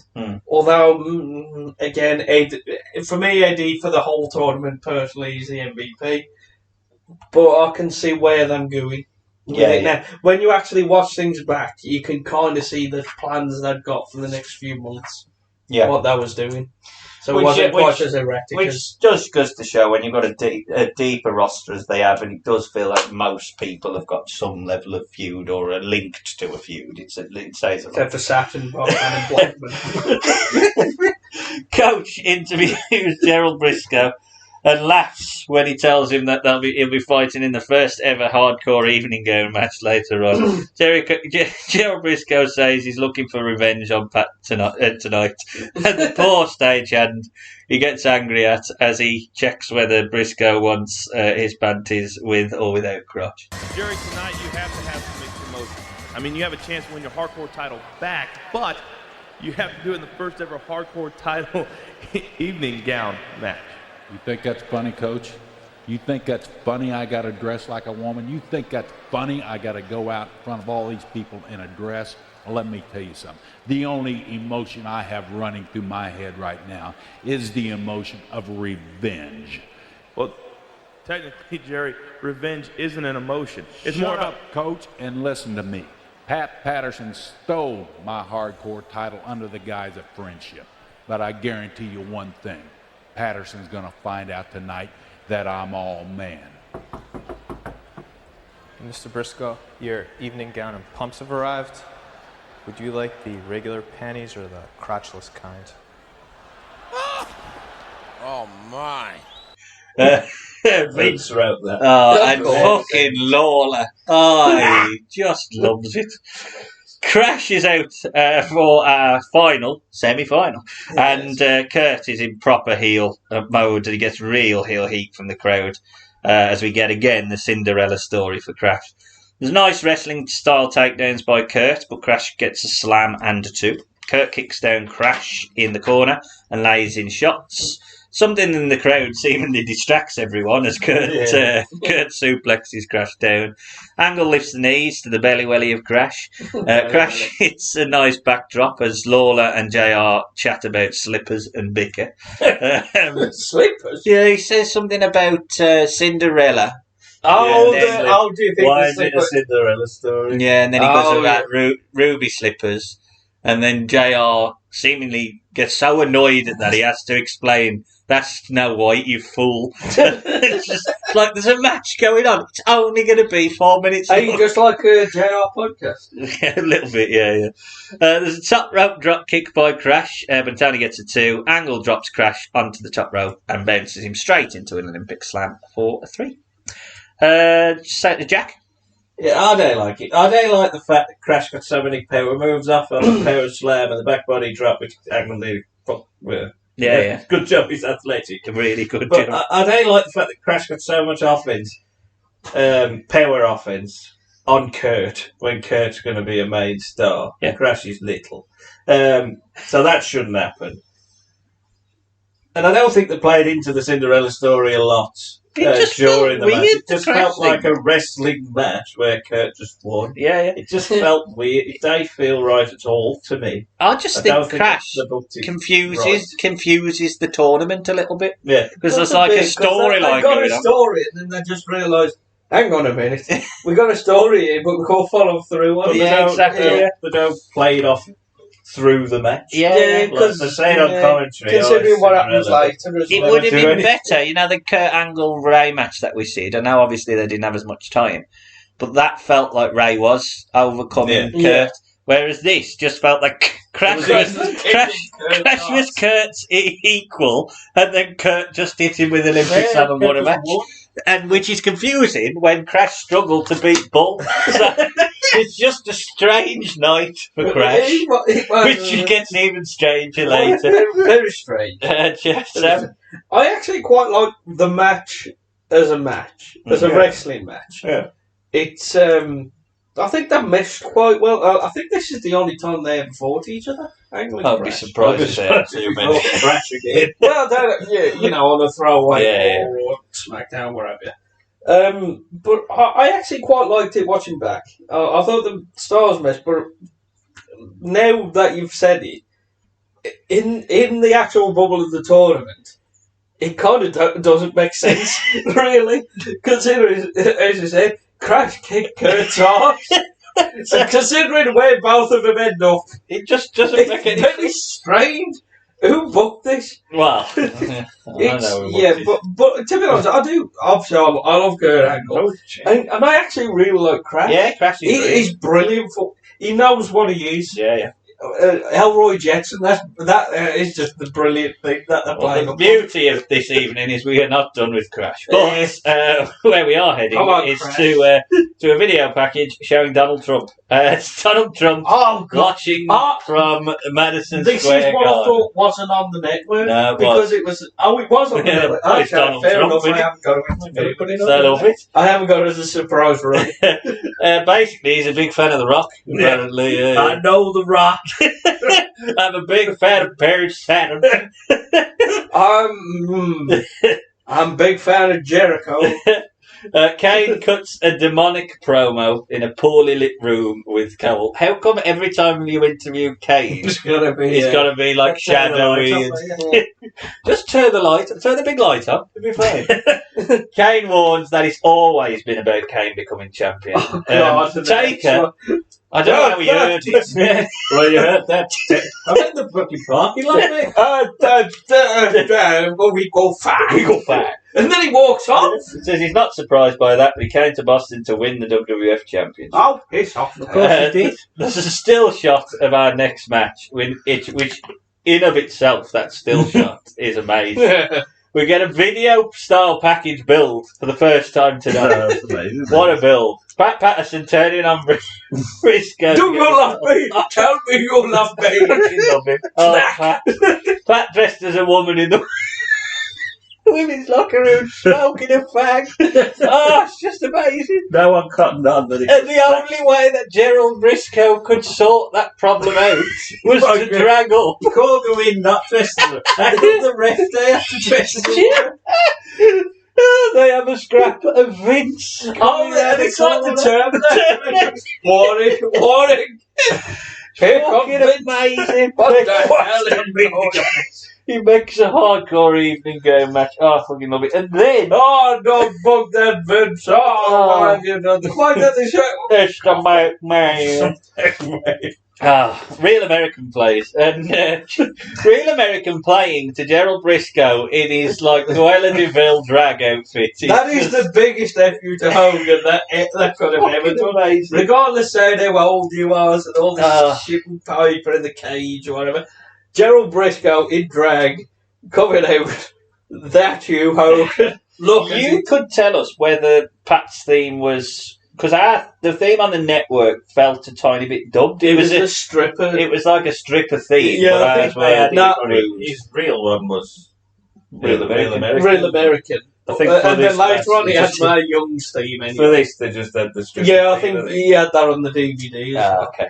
I think because considering, I think Pat loved it. Oh, he fucking loves it. He's tossing sweets from his bosom to the crowd. Would you want He's got a tit sweet? I don't quite understand it, but he's got a trolley full of bears and toilet paper. pillars of toilet paper.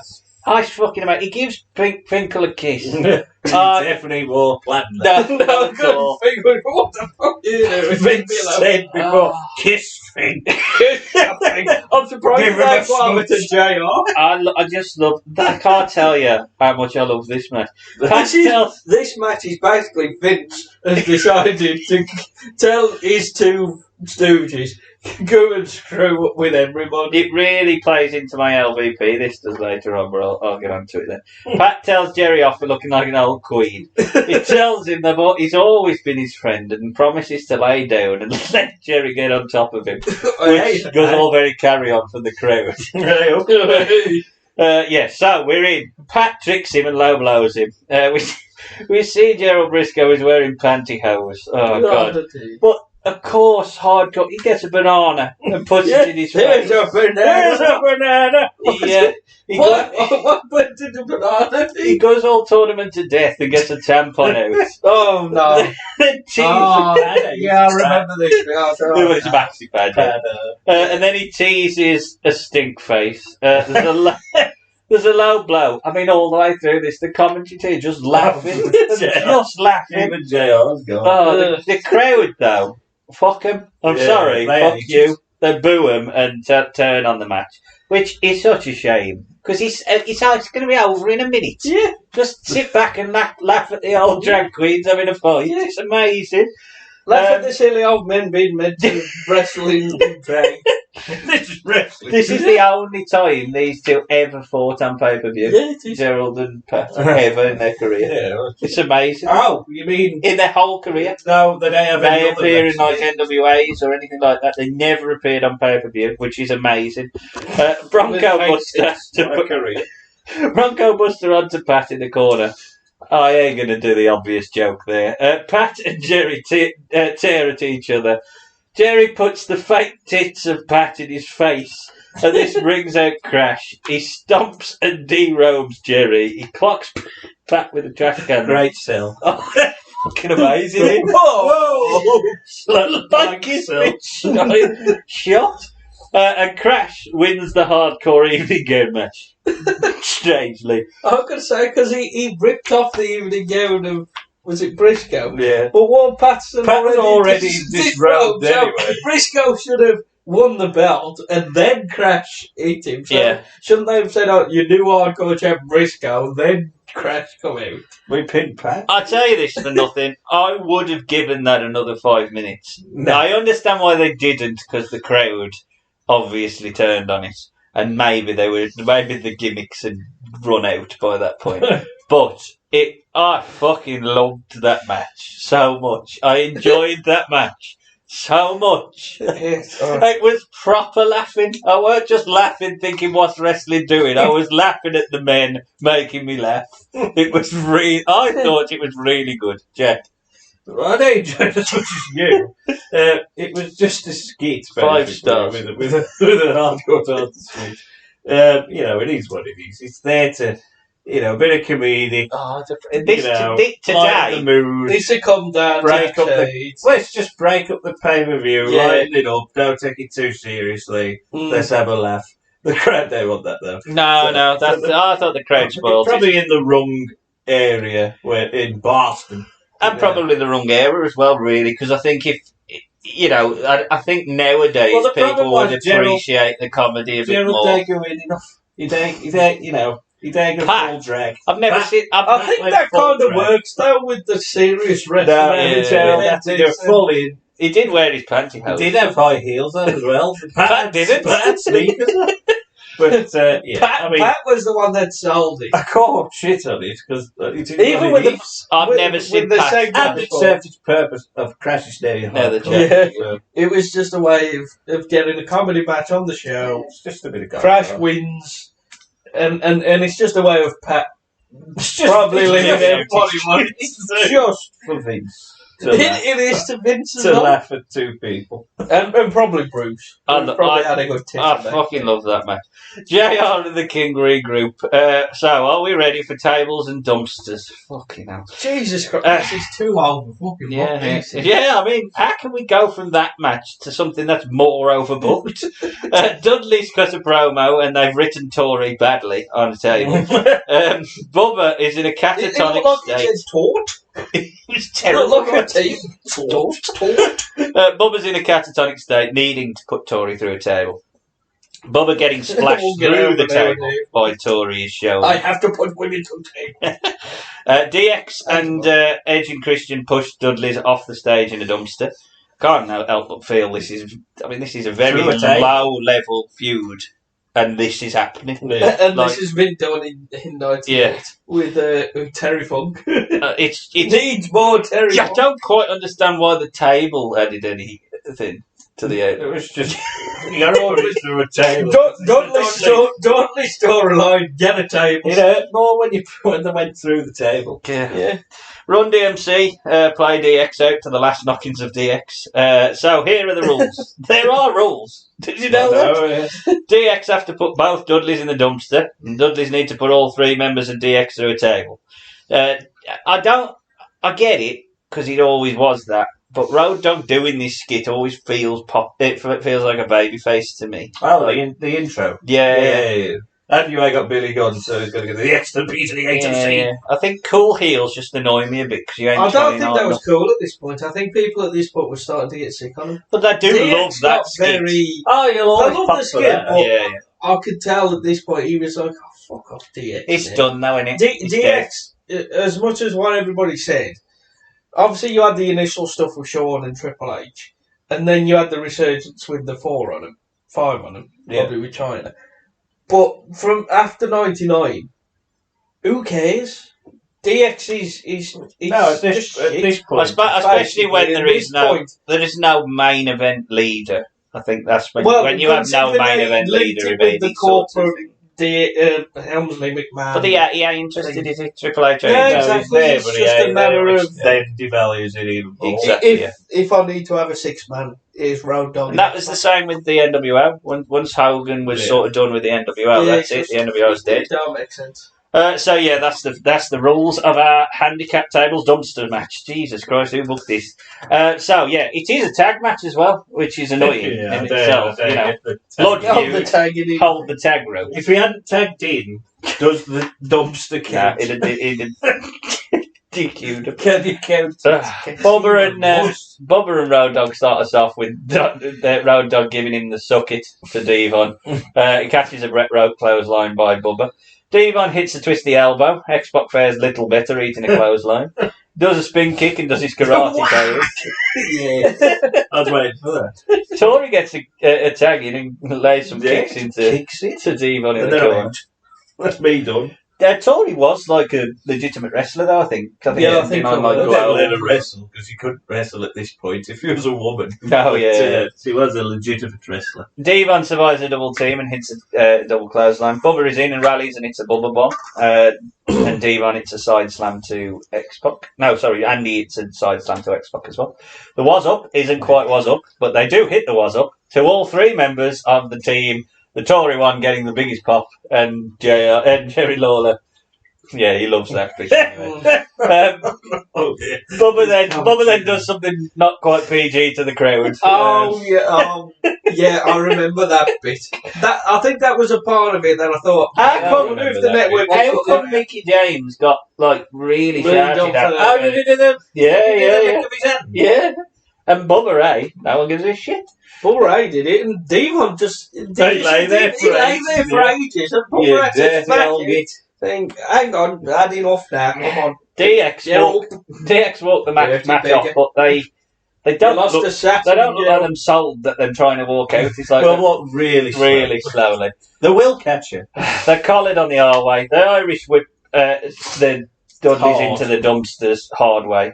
We want tables chance. The Dudleys are in, the Dudleys are put into the dumpster. They climb out the side. Oh God, this count. The gimmick's dead the moment that happens. Why would you get a dumpster with a side door? Stupid DX idiots. So yeah, the lid's shut. There's no ref because he's dealing with Tory, and the Dudleys just escape through the side pods. The Dudleys crawl under the ring as the fucking X-Pac and Road Dogg, when they open it, and he goes, "Oh shit!" Like, X-Pac obviously watching the Tron to make sure that they've got the chairs ready. Thick bastards. The Dudleys have crawled under the ring, got a chair, and cracked them both the hard way to the head. Yeah, it does mega pop the crowd as the tables are brought out. They're stacked on the outside, and Road Dogg, to his credit, takes a big old meaty powerbomb through it. X-Pac fights back and sets up a table with Devon on it, with his crotch off the top rope, and ends up being suplexed through the table by Devon. This leaves Tori all alone. She's scared and jumps. She jumps into the dumpster. Now the side is open, but we'll ignore that. Stupid Dudleys open it up and are cracked to the back of the head by DX, who toss him into the dumpster and have won. DX walk off, but X-Pac's lost his woman. He turns round. A woman. Turns round to see that Tori is trapped between the Dudleys. There's a few 3Ds to the members of the DX, and Tori is then powerbombed through the table.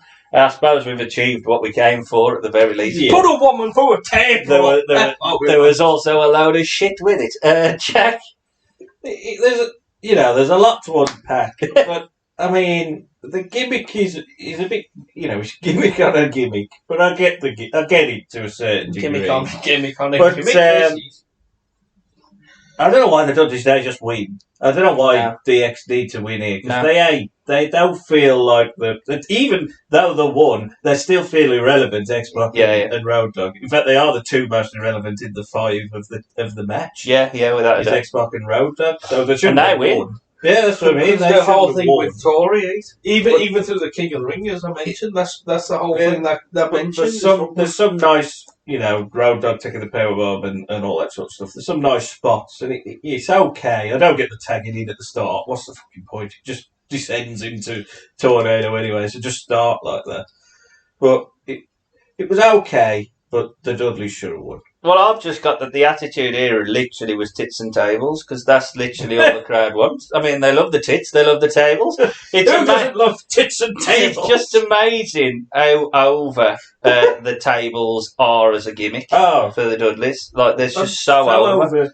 Still, but the dumpster is not over, and if it was a gimmick that they could reuse, it is now dead because now there is side escapes. the side door is just for that spot, obviously. I don't mind the spot, but it kills the gimmick. Well, they could have just, X-Pac and Road Dogg turn around to get to the ref, and then you visually see Devon and then get out, so they don't know. Yeah, and then they look in. At least then there's that, because the issue is that Tori hides in the dumpster, but doesn't just escape through the side pod. Yeah.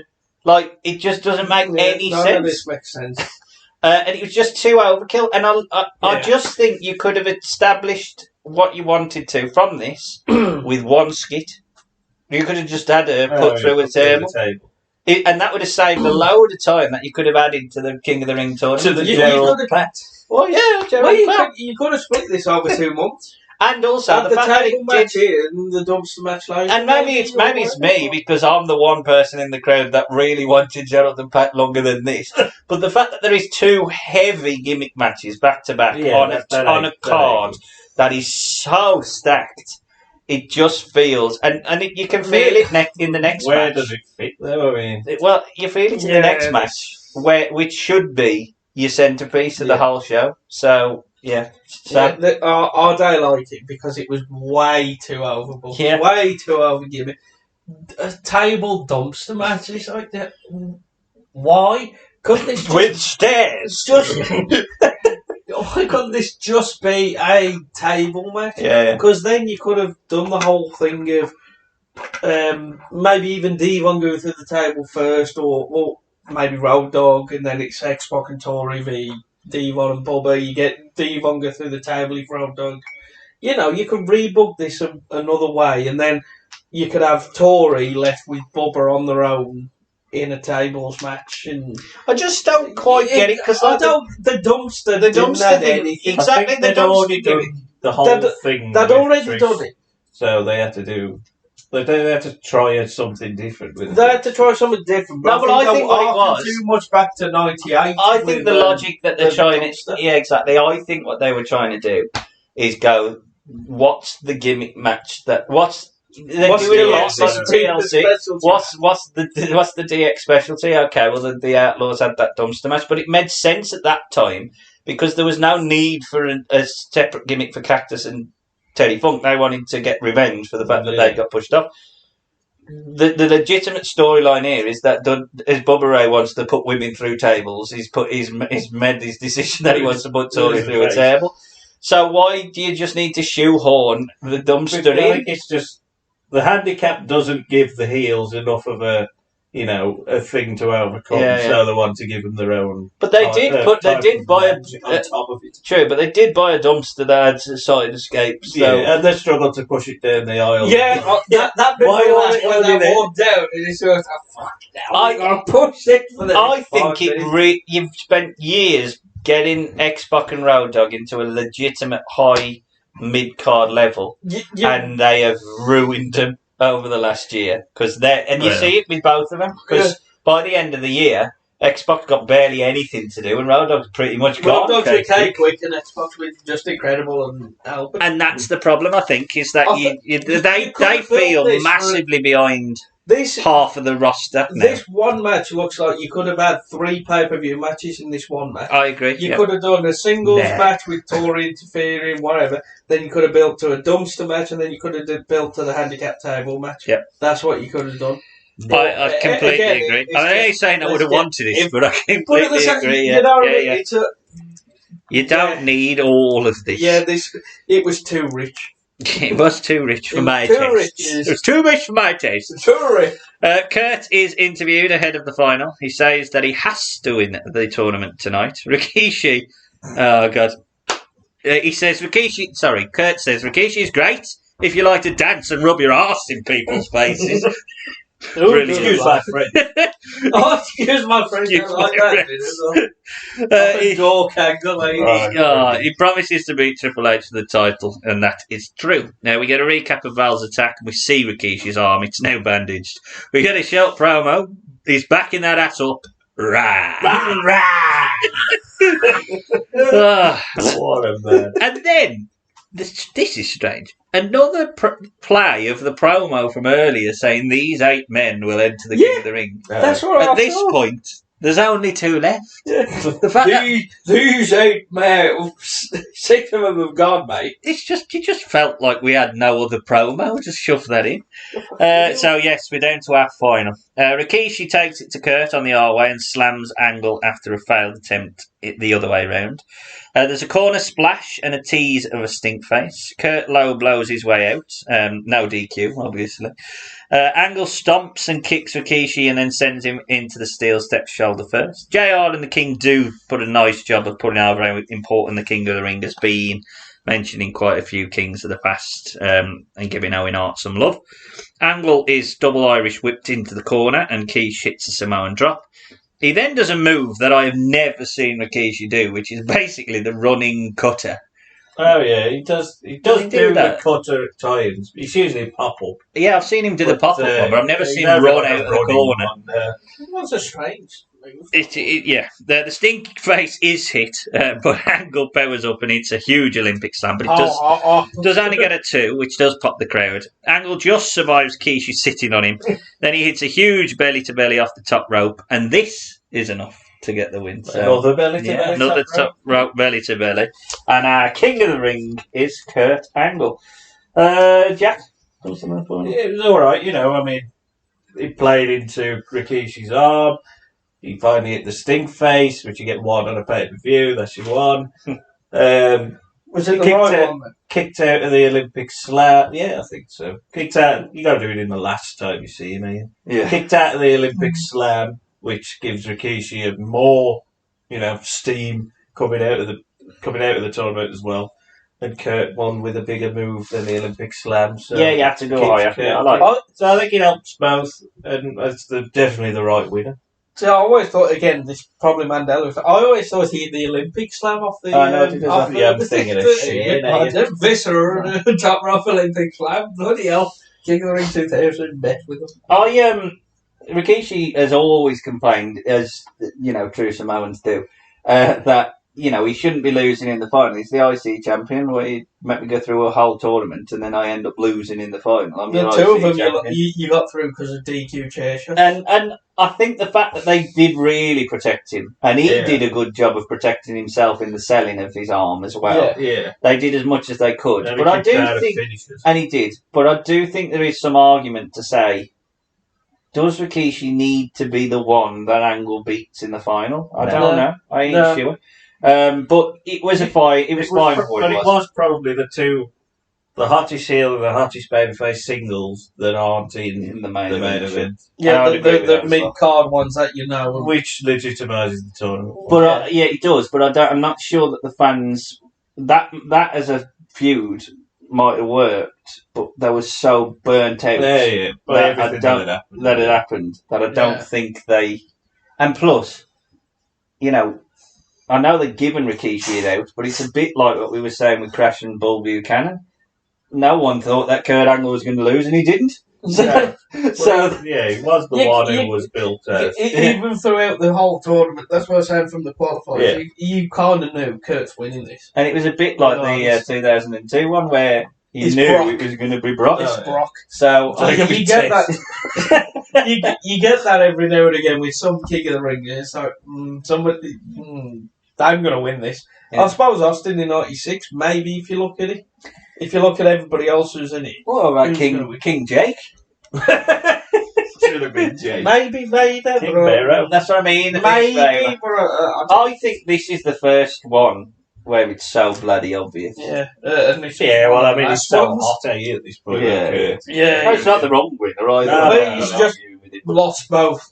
But mid-card belts, and he's the obvious thing at times is the right thing to do. Yeah, definitely was here.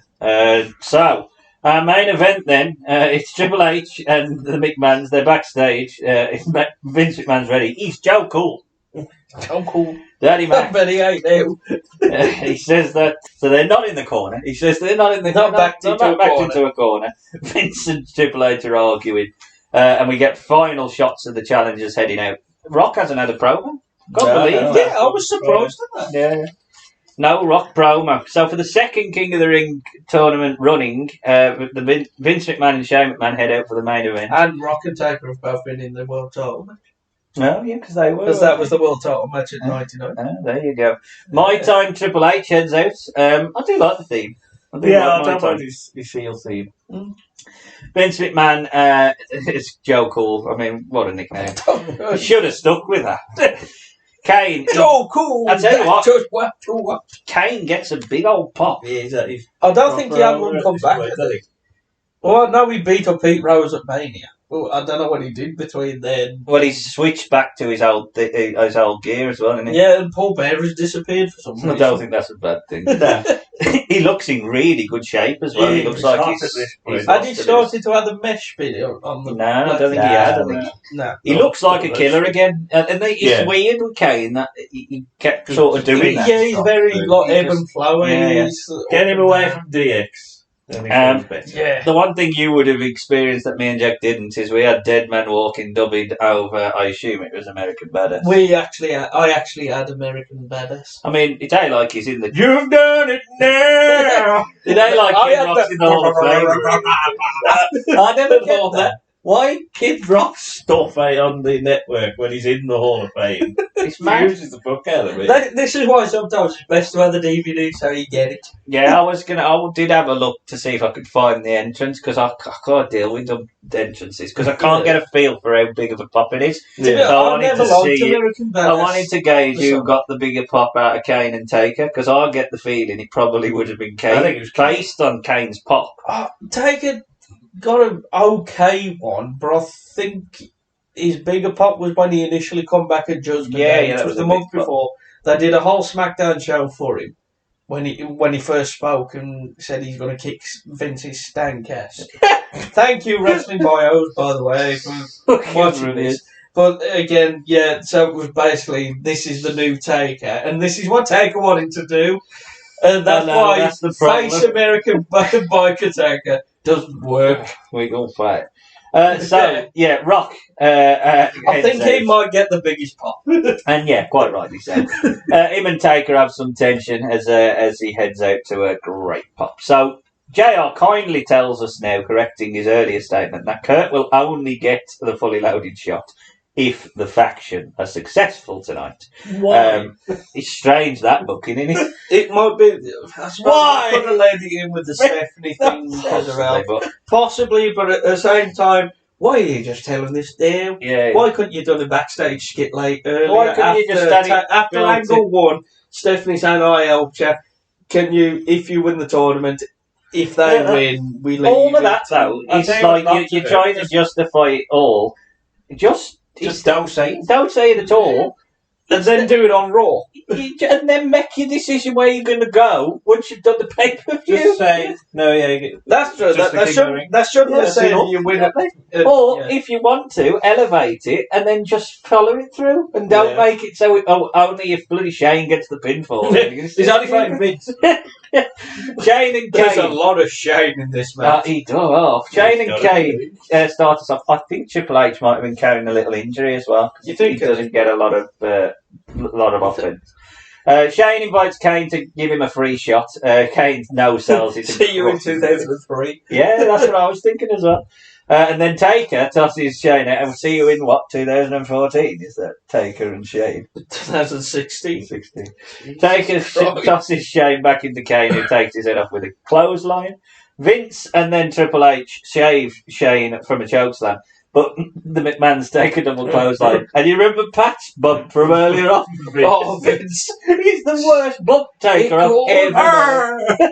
Standing stage. You're just flat back, Vince. Flat back. He's like made of stone. He just crumples now.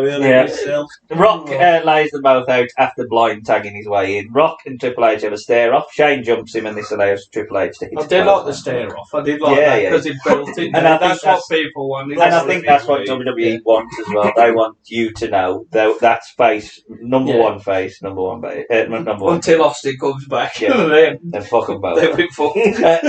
Rock elevates Shane to the outside over the top ropes, and Taker now gets the blind tag. Tension is building nicely. Taker lays some nice jabs in, but he's got to do his talking. Rock stops Taker. He does love a breath.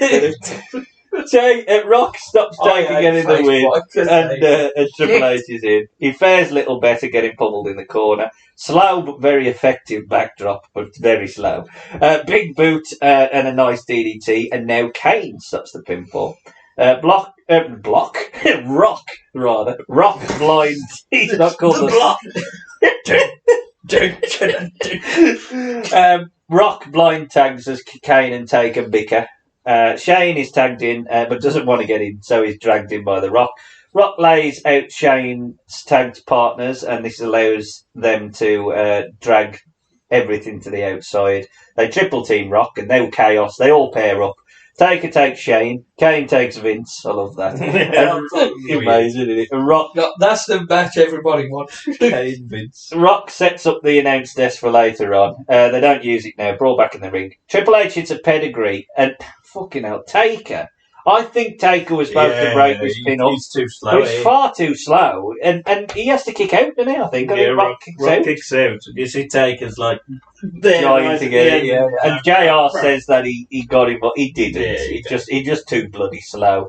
Rock refuses his tags options and his clothesline down. Shane does his jiving punches, but Rock blocks them. Triple H hangmans him, and Joe Cool is tagged in now. He lays in a big shot and tags back out. Triple H suplexes Rock and drops a knee for a 2. Kane breaks up a second pin attempt on a neck breaker. Joe Cool's back in. He hits a low blow to Rock and gets a 2. Rock hits a Samoan drop, but Shane stops it. Everyone in the pool. They go back in their pairs. Suddenly, Kane has attacked the Undertaker outside. Yeah, that was very strange. Rock sets up the people's elbow, and Kane hits a chokeslam to the Rock, which does get a big pop to say that it's it's the face. Triple H loves it, giving it the thumbs up, but Kane hits a tombstone.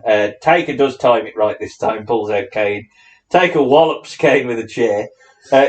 Shane, oh god, he fucking takes these bumps, though he takes a chokeslam off the apron. That's off not that the they top. always use in the game. And through the announce table. It is fucking amazing. It is so perfectly done as well. Mega pop and real credit to Shane. Cocky Vince, he's going to take the win. He's doing the people's elbow, but Rock pops up, rock bottom. And Rock covers Vince. Rock covers Vince and wins the WWF Championship. And that is all she wrote. We see a little bit of Triple H having a bit of a whinge. And Taker says, "You owe me one!" to that effect. Ooh, I'm moving fast. But Jack, thoughts on your main event? Yeah, I liked it. It's different. It's a gimmick. It gets the big players in one big match. You got all the different stories going on. You got the out for Triple H. You can continue the feud. You get the belt on Raw.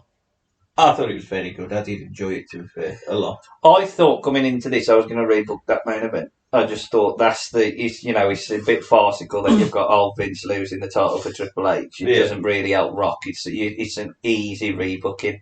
And then I watched it and I thought it was so well done. Yeah. The tension. Kane looked like he was a legitimate threat. We've got to turn him heel now. And it was stupid, but he really did look like a proper heel. Taker, obviously, he was just on the return. He was over. Triple H, Vince and Shane, that story had built up all the way through the night. The Rock getting the belt's not a problem. Rock's the most over thing on the card. Everything that they did, the only thing that happened that shouldn't have happened was the pedigree. And if that had been timed, I could have probably got away with it. God damn it, Taker.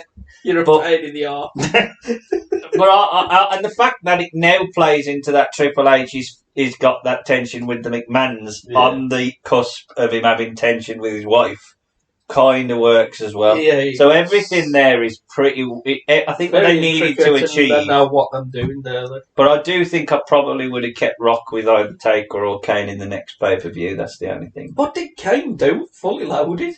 I don't think considering how big of a pop, I don't think. I'm pretty sure he's on the card, but I think he's low down. Well, I can't believe not low down. He don't fight D'Lo and. I think he fights on Test or something, though. D'Lo and this is the last title change for a couple of months, isn't it? Because it's been hot potato in a bit around this time. Yeah, because Backlash, Triple H. Lost. No, Triple H lost to Rock. Judgment Day, Rock beat. Rock beat Rock. Did Rock go into Mania as champ? No, Triple H went into Mania as champ and retained. Backlash, Rock beat Triple H. Judgment Day, Triple H beat Rock because of Taker. And then Rock beat them, and then it's October when Angle wins. That's it. Kane fight. Day fight. He wore on it. He wore on it.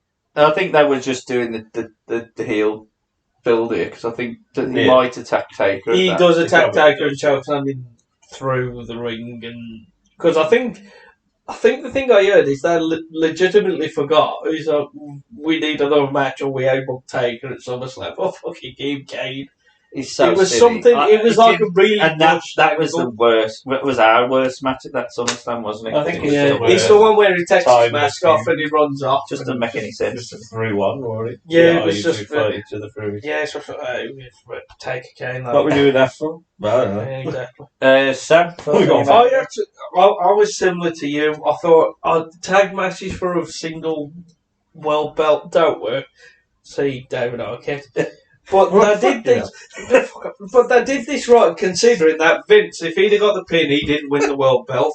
It was established that if they were, all three of them was defending the world belt for Triple H. It wasn't like whoever gets the pin is the world champion. The faces, whoever wins gets the belt, but the heels. Well, I think you don't need to, because if you then add in that, because I did think about rebooking it that way. If you add that wrinkle in, you're just over convoluting. You're over convoluting the story. Not whoever gets the pin. Yeah, because then it's basically a glorified six-way. It is, and I think, but that's why WWF did it right by saying that. Saying, like, I mean, Vince and Shane, they really want the belt, to be honest. Well, Vince get it up too. But yeah, I mean, I could kind of get behind it happening in the match and that sort of tension. But like I say, the best bit of this match was the amount of tension between Rock, Kane and Taker and the non-tags and all that. It was everything was done really well. It was. And then even the fact that Vince cockily thought he was going to be able to beat because Rock that's what he said at the beginning. I'm going to turn on each other anyway, and then it started. Oh God, I'm going to lose it. And I just love the fact that he weren't trying to do it to win the belt. He was just doing it because he's Vince McMahon and he thinks he can beat The Rock. And I think that's just genius. I thought the storytelling was really well, and everything that happened in the match. They were in a dead spot. The crowd was into it. The only thing I would say is when you and I ain't saying you shouldn't necessarily not do it, but I understand why King of the Ring is a dying entity because it just overshadows everything that happened to the King of the Ring. I think because it's such a good heavy main event. I don't necessarily think it strengthens the King of the Ring. And actually, when you look at the whole card, I ain't sure there's anything that shines from that King of the Ring. Even though it's a good King of the Ring winner, I get it. Yeah. You could probably take that off the card, not have a King of the Ring tournament, and it would be fine because of this main event, because it was so good. I think when you look at all the buy rates and everything, June is pretty much a bad month for him anyway. Even the Bad Bloods later on, when they got rid of King of the Ring, it's just a bad time. I think they never did well in the summer. But that made the excuse, it's King of the Ring tournaments don't draw, except for Survivor Series 98. I don't buy that. But I think it was just... because of the area it is, they just never drew in the summer very well. So that was, I think, only one King of the Ring did quite well, which 93. It could have been 93 or 98. The highest one ever, wasn't it? This is the highest one ever, but in terms of the year, or it could have been this one. Yeah, but in terms of that, the year, it's the lowest. The 11th there, the 12th. What did you say was the lowest? Fully loaded. Fully loaded. Which again, I suppose, shows what you Even were though saying that in was terms of that this was a shit time. You know, that year, that time of year, maybe is just the point where it's just between, I suppose, Mania and then you got the aftermath of Mania. It's May through to July, because then you got SummerSlam, which is the other big, and so that period's on there. Thoughts on the show overall? Yeah, I thought it was okay. I thought it flowed well. It wore too long. Nothing felt like stodgy or anything like that. It felt like everything run as quick as it needed to. There is some flat bits, but most of them happen in the tournament, which you expect. And the main event's very good, so it leaves you on a positive note. So I do think it was a decent King of the Ring show. I'd give the overall show about 7 out of 10. I thought there was bits where it did lull, and like I say, I think they could have maybe done more to highlight the King of the Ring. I think sometimes having the quarterfinals on, which they sort of mixed around in there whether they were going to have it or not, sometimes having quarterfinals don't particularly help because it takes up like near enough half or more than half a show. I do get it because you want Eddie on the show, you want Jericho on the show, so it is what it is. But at the same time, I think sometimes you're not really highlighting that bit of the show. But they got the winner right, so at the end of the day, they come out with the right winner there, and the main event was really good. The Gaga stuff I liked, the tag match was fine. I'd struggle really to criticise it too much, Sam. Yeah, I quite enjoyed it when you actually sit down and watch it to review it, instead of just having it on. It's a fairly decent pay-per-view. I actually disagree in that I think the quarterfinals should be on. At least. The only I think- reason I say that is I think if you do that, I think you've got to make the King of the Ring the thing. Yeah, exactly. Not So the I think main maybe make them matches a bit longer and maybe not have as many other matches. Maybe have just the title match if you want to book a world title match, and then just have the quarters, semis, and final. Do it like the '93 in effect. In a sense, I mean that did have extra Yeah, matches as well, but maybe I suppose again because it's the Attitude Era, it was the way it was, or it. So I agree having the quarters because then you know who I'm looking at to build. Well, Bull. Not Bull. I'm Crash. I get what you mean. I do get it's you. like you can kind of see. I think this one's slightly different because you've had 2 rounds already, whereas in years gone by and years after you have 1 round, not 2. So It's a statistician's dream, though. This sort of tournament, isn't it? Yeah, 'cause People you've who got like 32. people who Jesus like Christ, all the stats and stuff like that. But this is a tournament that didn't have a match that went over 10 minutes at all in the whole 31 matches. Not one of them went over 10 minutes, which is crazy. So round table then, match of the night. Start with you, Sam. I think. Right. I'll probably go with the title match. Yeah. The 6-man tag. I've gone for the main event. It's the main event. Worst match is slightly harder, I think. I'll probably go with the tag title match just because it was just there. Really. I think I'm going to go with the dumpster tables Actually, match. yeah, I could change it because that was too hard a gimmick. Yeah. So yeah, I'm going with that. I just think that's the one I could pick the most holes out of. Yeah. But there was a couple of matches in the tournament I didn't enjoy. So, yeah. I'm going to Benoit v Rikishi. Because of the DQ. Well, it opens the show and that's what you get. And it's crap anyway, but it opens the show and makes it Well, worse. I hate it. I'd say Crash Bull was probably the worst one. That probably is the one I would have said as well in the tournament. Benoit looks like But the table dumpster match is Doesn't help. too old. He's your main event. main event. Next pay-per-view. That is true. Look at teat. MVP. Looks like a MVP. Yeah. Of the whole show. Yeah. I'm going to go with Kurt. The Kurt Angle. Yeah, I'll go King of the Ring. LVP. I'm going to go Benoit because he looks like an idiot. And I know yours. And maybe Who's mine? Paul. Yours is the crowd. Mine is the crowd. I hate the crowd booing Gerald and Pat.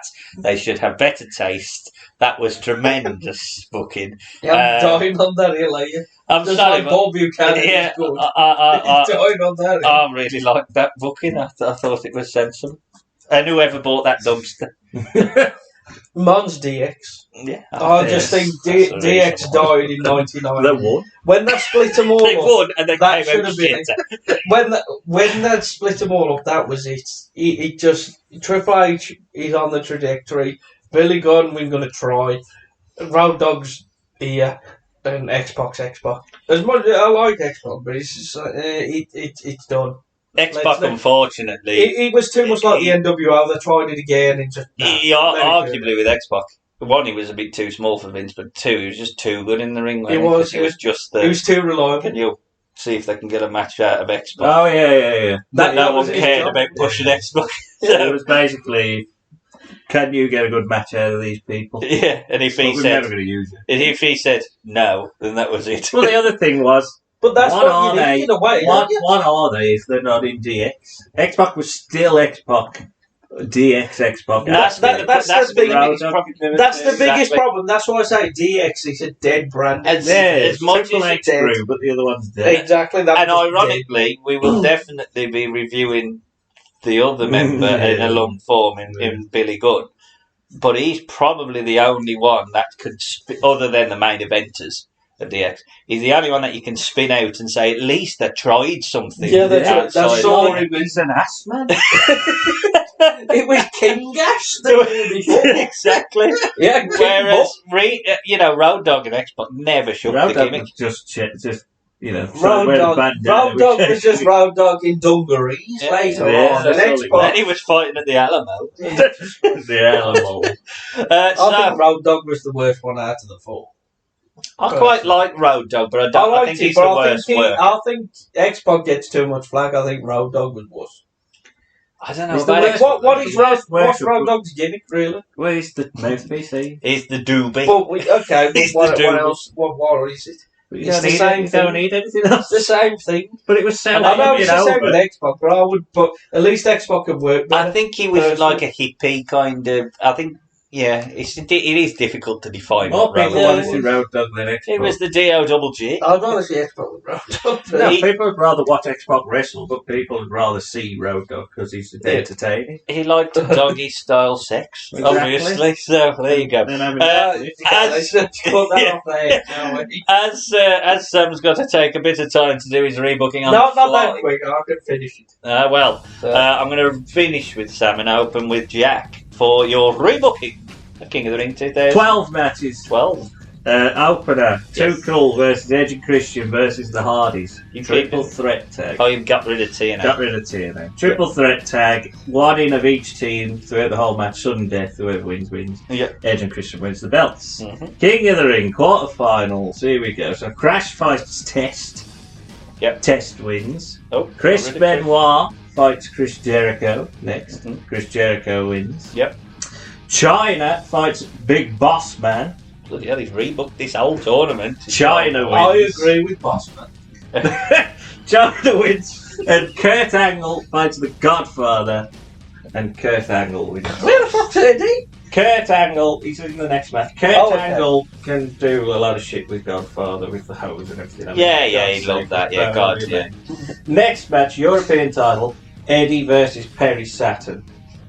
This is where I'm going to tease. Oh, because I think they did start to split them up. China's still in the King of the Ring, so she ain't going to be at the ringside with Eddie, which is what gets Eddie off his game. Perry Saturn's going to win the European title from Eddie Guerrero. I think he did anyway. Yeah, he did it fully loaded. In the triple threat, or No. he did. No, it's just a one-on-one. I know they did have a triple threat I between don't the know. three. The semi-finals, China beats Test. Kurt Angle beats Chris Jericho. Yeah. Next, Rikishi defends the Intercontinental title against Val Venus. Rikishi retains. Next, Road Dogg, X-Pac and Tori versus the Dudleys. Hardcore dumpster table. Keep it. Just don't have the sides. Okay. I don't mind it. I don't hate it as much as you two. Jack had rebooked a bit of plastic. But the Dudleys win for me, because that's a full stop on the feud. The Dudleys are superior. Keep with them. King of the Ring final. Kurt Angle versus China. Yeah. Kurt Angle is going to win. You could have Eddie turn heel here and cost China, who would have become the first queen of the ring. So at least there's something for her to win it. But Kurt's got to win. And then the main event is exactly the same, and The Rock wins the WWF title. There is a glaring, obvious. There's now Pat and Gerald. What I was thinking is, during the Crash All of versus that. Test match, is where Pat and Gerald may come out and just spill out from the back. Then Crash wins the hardcore, but then Test knocks him out of the King of the Ring. If the nine drag, I'm not interested. Yeah, they just come out and drag no one on Sunday. Well, It spills over from the Raw. From the Raw, yeah. I'm still my card is 11, I think. Opening match, Chris Jericho versus Kurt Angle. Much as Sam said earlier, open with that. Had no issues with the match. Keep Kurt Angle the same. I don't mind the tease with Stephanie as well, even though I don't particularly like people getting involved. I think it puts over that Angle was lucky to win it as well, which kind of plays into that. Next match, Eddie Guerrero versus Test. I would have exactly the same match as the Val Venus one, but obviously because I've got Trish with Test rather than Val, I don't like Trish and Val. It just doesn't make no sense to me. So I'll keep him with Test. Really don't like that. But this match, Eddie Guerrero is going to beat Test. Next match, Jeff Hardy versus X-Pac. This is my spot where I'm going to put Tori through the table. That's why X-Pac's going to lose. Distraction on the outside. Gets involved. Jeff Hardy gets through. I'm doing Jeff as my Cinderella. Yeah. Drop beaten up by DX throughout the match, but he wins the match. Tori goes through the tables. I've fucking dealt with you. X-Pac, fuck off. I've dealt with you. And then the final, Road Dogg No. It's bullying. It's course. It's Bull Buchanan versus. You'll appreciate this. You will approve. Bossman. Bossman. Is Bossman winning? No. Well, fuck off, then. Because this is the breakup. Holy shit, it's putting Bull over. Bull versus Bossman. Get rid of Bossman. As soon as we were doing this and Bull was in, I knew he'd love it. Bull over. Yeah, calls in the semis. Move on. Edge and Christian versus Too Cool tag team titles. Edge and Christian win. Yeah. Semi-finals. Angle Eddie. Angle beats Eddie, and Jeff versus Bull. Bull Buchanan gets all the offense, beats the shit out of Jeff, but Jeff doesn't get the win. Oh, thank God! I thought you could put Bull through. The Intercontinental title matches between Rikishi and Benoit, rematch from SmackDown, sensible. Val Venus is the next in line for the title. He can interfere, but Rikishi is going to win. Maybe even that could be where Benoit beats the piss out of Val for costing him his title, and then puts him over that he's a fucking madman. Might do something wrong in his life. He's definitely a madman. Yes. Next match, guess what it is? It's Pat and Gerald in the drag. Iron Man. The Iron Man, fight forever. Crash wins the title. I'm changing nothing. I loved it. Apart from the fact that I'll give him a couple more minutes. Angle versus Jeff in the final. Here's where Jeff finishes his story. Angle wins the King of the Ring. And the main event, I'm not changing a damn thing. Rock beats Vince McMahon for the title. Because he thinks different. Well, listening to your two, I've changed a few things. I quite like this. Right, okay. So, I'll do the King of the Ring tournament first. Yes. And then look at the other match. So, Angle Jericho, I'd keep that. Yeah. As the first match, because you can't go wrong with him. No. You know. So, Angle would win that. Yep. I'll keep that pretty much the same. You can have the Stephanie thing, because that builds with Jericho, Triple H. Next match, I would have the Eddie China match as the quarterfinal, just because of how much I love it. You can do it on pay-per-view. You can build it up on Raw with a good series, and then you're going to let me win, you're going to let me win. Because Eddie can do it. It's Eddie. He's brilliant. And I still would have Eddie win. Do the sticky roll up. You can even do the backstage sketch when he is like trying I do wish I'd have seen that. Yeah, you should have saw that. I personally I thought it's brilliant. I just love Eddie Guerrero with it. So you got Eddie Angle one side. The other side, what I would do with Benoit, because he's Inter, I would have him say he's so good as the Inter. Throughout the King of the Ring, if he gets knocked out, he loses the Inter at the same time. Okay. So he defends the Inter in the other 2 rounds. He'd win, but then he would lose to Rikishi, lose the Inter as well. Then he would beat him the piss out of him with the chair. So you've got the Rikishi out with the arm. The next match will be Val v Scotty, because Scotty and Grandmaster would lose the tag on a roll because of Val, because obviously he's wanting to get the Inter and he thinks he should have gone whatever and to push it. Yeah, but obviously Rikishi got it, so he's now taking it out on them, and I like Scotty. I think he could have done the Cinderella as well. Yes. As much as I like Crash, I think Scotty, he was the one that you could see was starting to be built. Yeah. So, and he is going to lose. Val, he's going to beat the piss out of him. And again, even after the belt, you could have him beating him up again with a chair similar, and you could have Grandmaster get one punch. Oh, God. Fuck off. Fuck off. Or you could have Rikishi come out, taped up with the Inter or whatever. I'm not going to have that on the line here. You can again say, okay. That's what Benoit said. That's what Benoit said, but I'm just going to do this for the King of the Ring, but I'm going to beat you in the King of the Ring, and then I'm going to show you I'm better than you as the Inter. Judgment Day. I forgot the name before. Fully Loaded. Thank you, Jeff. At the next pay-per-view. So it's Angle, Eddie, and Rikishi, Val. The final I would keep as Rikishi and Angle. Yeah. Angle and Eddie, obviously you can't go wrong with him. You may want to do a bit of a miscommunication with him, maybe with China, but I think maybe keep it fairly clean. Yeah, I think considering because I think you could let the Eddie heel turn simmer a bit more, which they did. So Angle would win. Rikishi, Val have them properly knock the shit out of each other. You can maybe even think that this is going to get too far, Rikishi wins, because that can build to possibly a cage match that they have later on. And Angle would win the tournament, pretty much similar stakes with Rikishi. I would do the Angle Slam off the top, because that's what I remember, so therefore it's happening here. So Angle wins King of the Ring. So that's King of the Ring as was. Two Call or Not tag champs, it's the Edge and Christian. They will fight the Hardys, because obviously the thing that happened with the King of the Ring tournament, them coming out with Christian losing to Jeff. You know, I would keep all that because then you can build that as the tag feud. Obviously, the Dudleys get put in for TLC 1, SummerSlam 2000. So that could be the tag title match. Edge and Christian win by shenanigans, you know, maybe a roll up, whatever. And obviously, you can build that up for the next couple of months. Sorry, TNA and Grandmaster. Nothing. No Albert on this guy. No Albert. Sorry. It's a table match. The dumpster means nothing. I don't care if they get rid of the whole thing. Have it as a whole.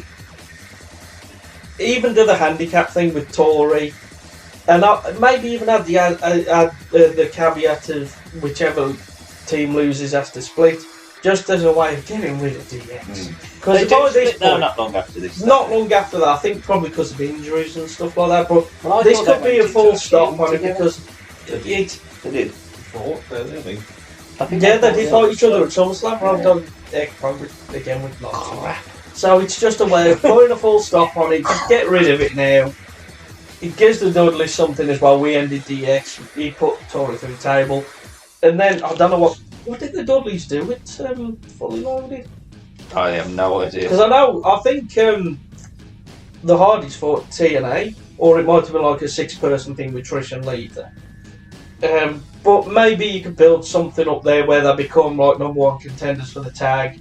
You could do a draw with the Hardys and Edge and Christian, and that's a way of getting SummerSlam, because obviously you got that pay-per-view in the middle.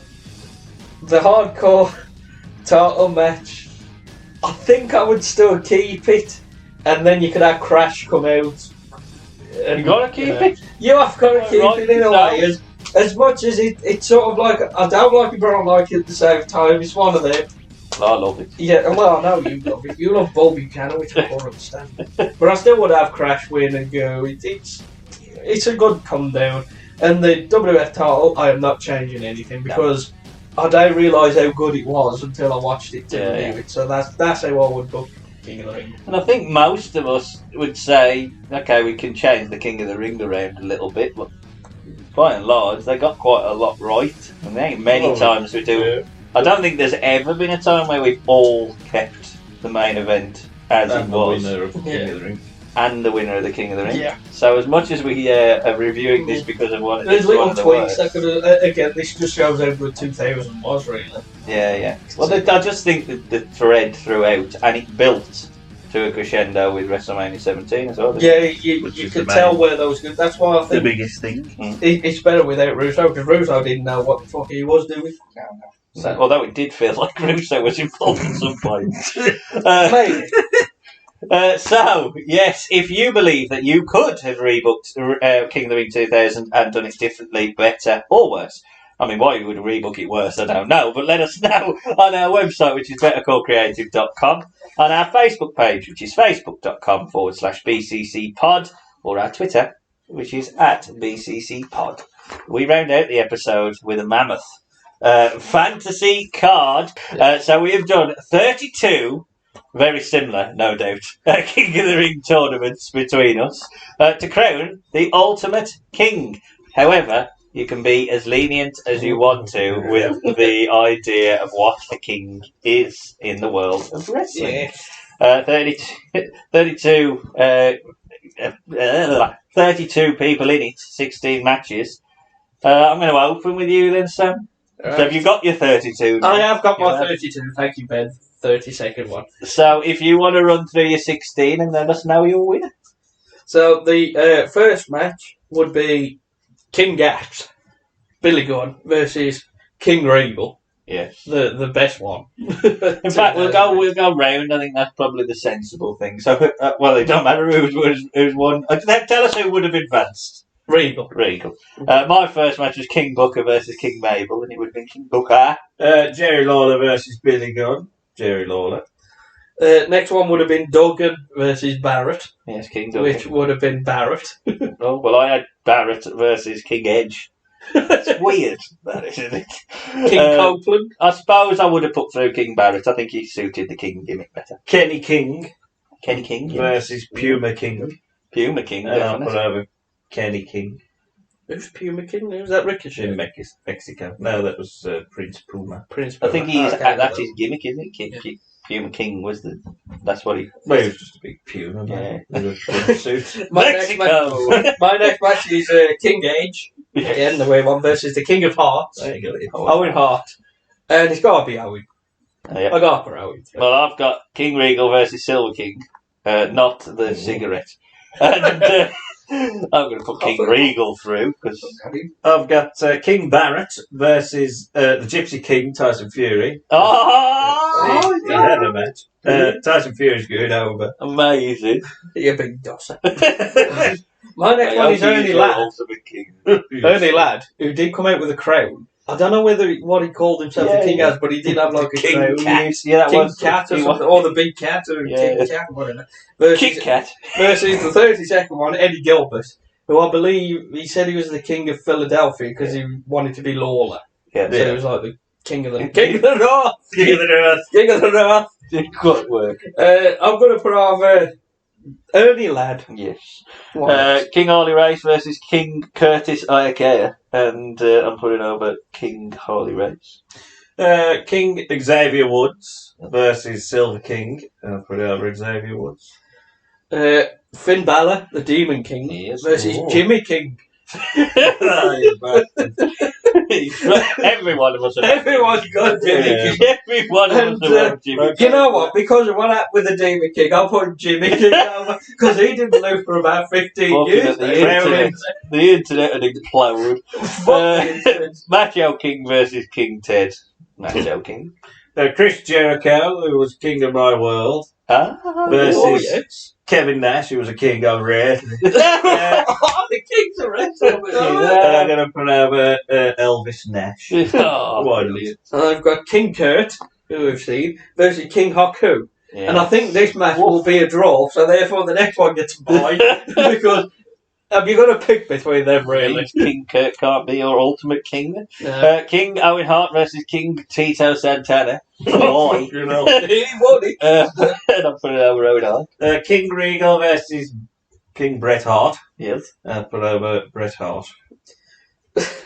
I actually quite like this match. I forgot to write this down. King Sheamus versus King Mabel. What a match. Get a match out of him. I think Sheamus has just beat the shit out of him. So I'm going to put through Sheamus. Kurt Angle versus Jimmy King. Because it would be funny. Kurt Angle going over. Oh, I thought you were going to put Jimmy King through. Iceman King Parsons versus Owen Hart. Owen Hart goes through. King Brett, who won it twice, versus the King of the Cruiserweights, Neville. And that's actually King of the Beavers. King of the Beavers, Simon Cowell. Should have put it in. I can't put Brett through. Over Neville. King Woods versus King Yass. And I'm putting over King Yass obviously goes through. King Booker versus King Mabel. King Booker goes through. The match that probably happened on Wrestling Challenge, King Kong Bundy versus King Tito Santana. So that probably did happen. Tito Santana. Actually, I'm going to put Bundy through. Well, Bundy makes an appearance in a much slower match with King Mabel for me. Oh, gee. That actually happened. Did he? Yeah, after the Rumble, they had like an over-the-top rope match. We've got to do a special where we just review fat old men. Let's watch two fat men. I'm putting over Bundy. King Kurt versus, this is a real wrestler, King Midget. King Midget? This is a real wrestler. Is he 6 foot tall? There's a midget. Kurt goes over. You can't get a midget in there. You're the 32 best kings you could find in wrestling. King Midget? Is he that Argentinian thing? No, it's just a midget. Right, my next match is King Booker versus King Corbin. And I think Booker's got to go through there. Yeah. King Jerry Lawler versus King Eddie Gilbert. Putting over Lawler. King Corbin versus King Muertes, which is Mil Muertes. He was called King Muertes for a bit. King Muertes goes over. I've got the King of Kings, Triple H, versus Jerry the King Lawler. Oof. I'm putting Lawler through the first Yeah, losing. quarter. King Sheamus versus King Corbin. I'm putting through King Sheamus, I think. Macho King versus the King of the Death Match, Cactus Jack. Yes. That could have been anywhere. I was wondering where you were going to go. Macho King goes through. The only good thing about this is Sting cannot possibly appear. So. King Sting. King of the Scorpions. King of the Stingers. I'm the King of the Stingers. I'm the King of the Stingers. Right. My next match is King Shamrock versus King Brock. You bastard. Yeah, that's our match. I've got that next. I'm putting that as a draw because again, who do you pick between that? Bastard. Yeah, well, I'm going to put that as a draw as well, because I agree. No bugger is going to survive Lesnar versus Don't have a ref, just leave him to the it. ultimate showdown. King Harley Race versus Toru Yano, who was king of New Japan Pro Wrestling, because they had a little thing. Harley Race. Was it a tournament? It was like a fatal four-way, and he won a thing, and it was a thing for a bit, but it died on his arse. There's a lot of things they do in New Japan. Macho King, Randy Savage, versus King Harley Race. I've got to put Macho King through. He actually made it work. Yes. King Stone Cold versus King Bret Hart. And I'm putting through King Stone Cold. King Duggan versus King of the Mountain, Jeff Jarrett. Jeff Jarrett goes over. Oh, so he was going to put Duggan through. He missed the pinnacle creator. Zombie Duggan. King Zombie Duggan. King Zombie Duggan. I was hoping at least one of us would have had the ultimate king being King Duggan, to be honest. My next one is King DiBiase, because he did actually win King of the Ring there. I think it was 88. I had King Ted earlier in my versus King Austin. Ah, bit of a throwback. I'm going to put Austin through because I think he's more of a king than Ted, anyway. Pretty much. King Haku versus King Don Morocco. King Rock. Yeah, he was the first one, wasn't he? Yeah, what a beast. The Sheik. He could have been King Sheik. King Haku goes through. King Sheamus versus King Stone Cold. Stone Cold. King Woods v King Morocco. I'm putting King Woods through. The King of Kings, Triple H, versus King Duggan. And because he's gone out, I'm putting through Duggan. Nah, Triple H. Vince there, wouldn't Roll to the back. Bye. For a bye. Jimmy King versus the King of Kings, Triple H. Jimmy King goes over. But he's all right with that. Right. This Jimmy is the King final versus match. King Nakamura, the King of Strong Style, versus the King of Swing, Cesaro. Baloo. No, Baloo. You could have Baloo. Why not? Stingers. Stingers. You know what? I might just put Stingers just to pick you up and he'd be the ultimate king. No, I have been there. Oh, well, yeah. This is hard actually. So I'm going to put Nakamura through because he worked with the king. I've got, and it is a thing, but because of the name, it just made me laugh. King Edge. Have I said King Edge? So I have already said King Edge. Oh, you put it to twice. I think it was meant to be King. Yeah. Sorry, King. It was supposed to be Shinsuke. I realised I didn't put him in. King of Strong Style, Shinsuke Nakamura versus Tiger King, and not Tiger King the TV wrestler. Tiger Mask was called Tiger King in Japan for a while. So, but I'm putting over Shinsuke. I put over Joe Exotic. King Haku versus King from Tekken. And he's a wrestler. He's a wrestler. I'm a king. If he's the ultimate wrestling king, though. King from Tekken's going over. Right then, so round table now. From the people who you said gone through, who would be your ultimate king of kings? Mine's going to be boring, but he's got to be Regal. He is a really good king. Because he had the GM and it was the missed opportunity with the... Purely because I love the gimmick, King Booker. King Booker for me. First Lawler I mean, Yeah, he's did it now. So I half think it those forever. are the right three. Yeah. I really do. Even though, Or Savage. You could have had Savage Yeah, as well. And Nakamura. But I did think- well with it. yeah, maybe. Yeah, Them There's two a lot. was them There's two a was lot. them There's two a was the king gimmicks that It's not you king looked ass. if you looked at them two, Savage and Nakamura, and you thought we're gonna put a royalty gimmick on them, people would think, nah, That that ain't ain't gonna work. But it But did. then you look at the two, it's like, yeah, it worked. Yeah, you could put anything on and though it would Yeah, work, it really. would work. But if you feel that we have got the wrong king and you have a better wrong. wrestling king, Ring Car King. Ring Car King. yes, Oh my day, everybody on the whole rock. Ring Car King. let us know on our Twitter page, which is at BCCPod, on our website, which is bettercorecreative.com, or our Facebook page, which is facebook.com/BCCPod. June's pay-per-view is over. We will be back late in June for a watch-along of Hogan's Rock and Wrestling. And we will be heading into July with a pay-per-view of the TNA kind. It is Bound for Glory 2000. Victory Road. Sorry, Victory Road 2009. Our resident TNA historian tells me.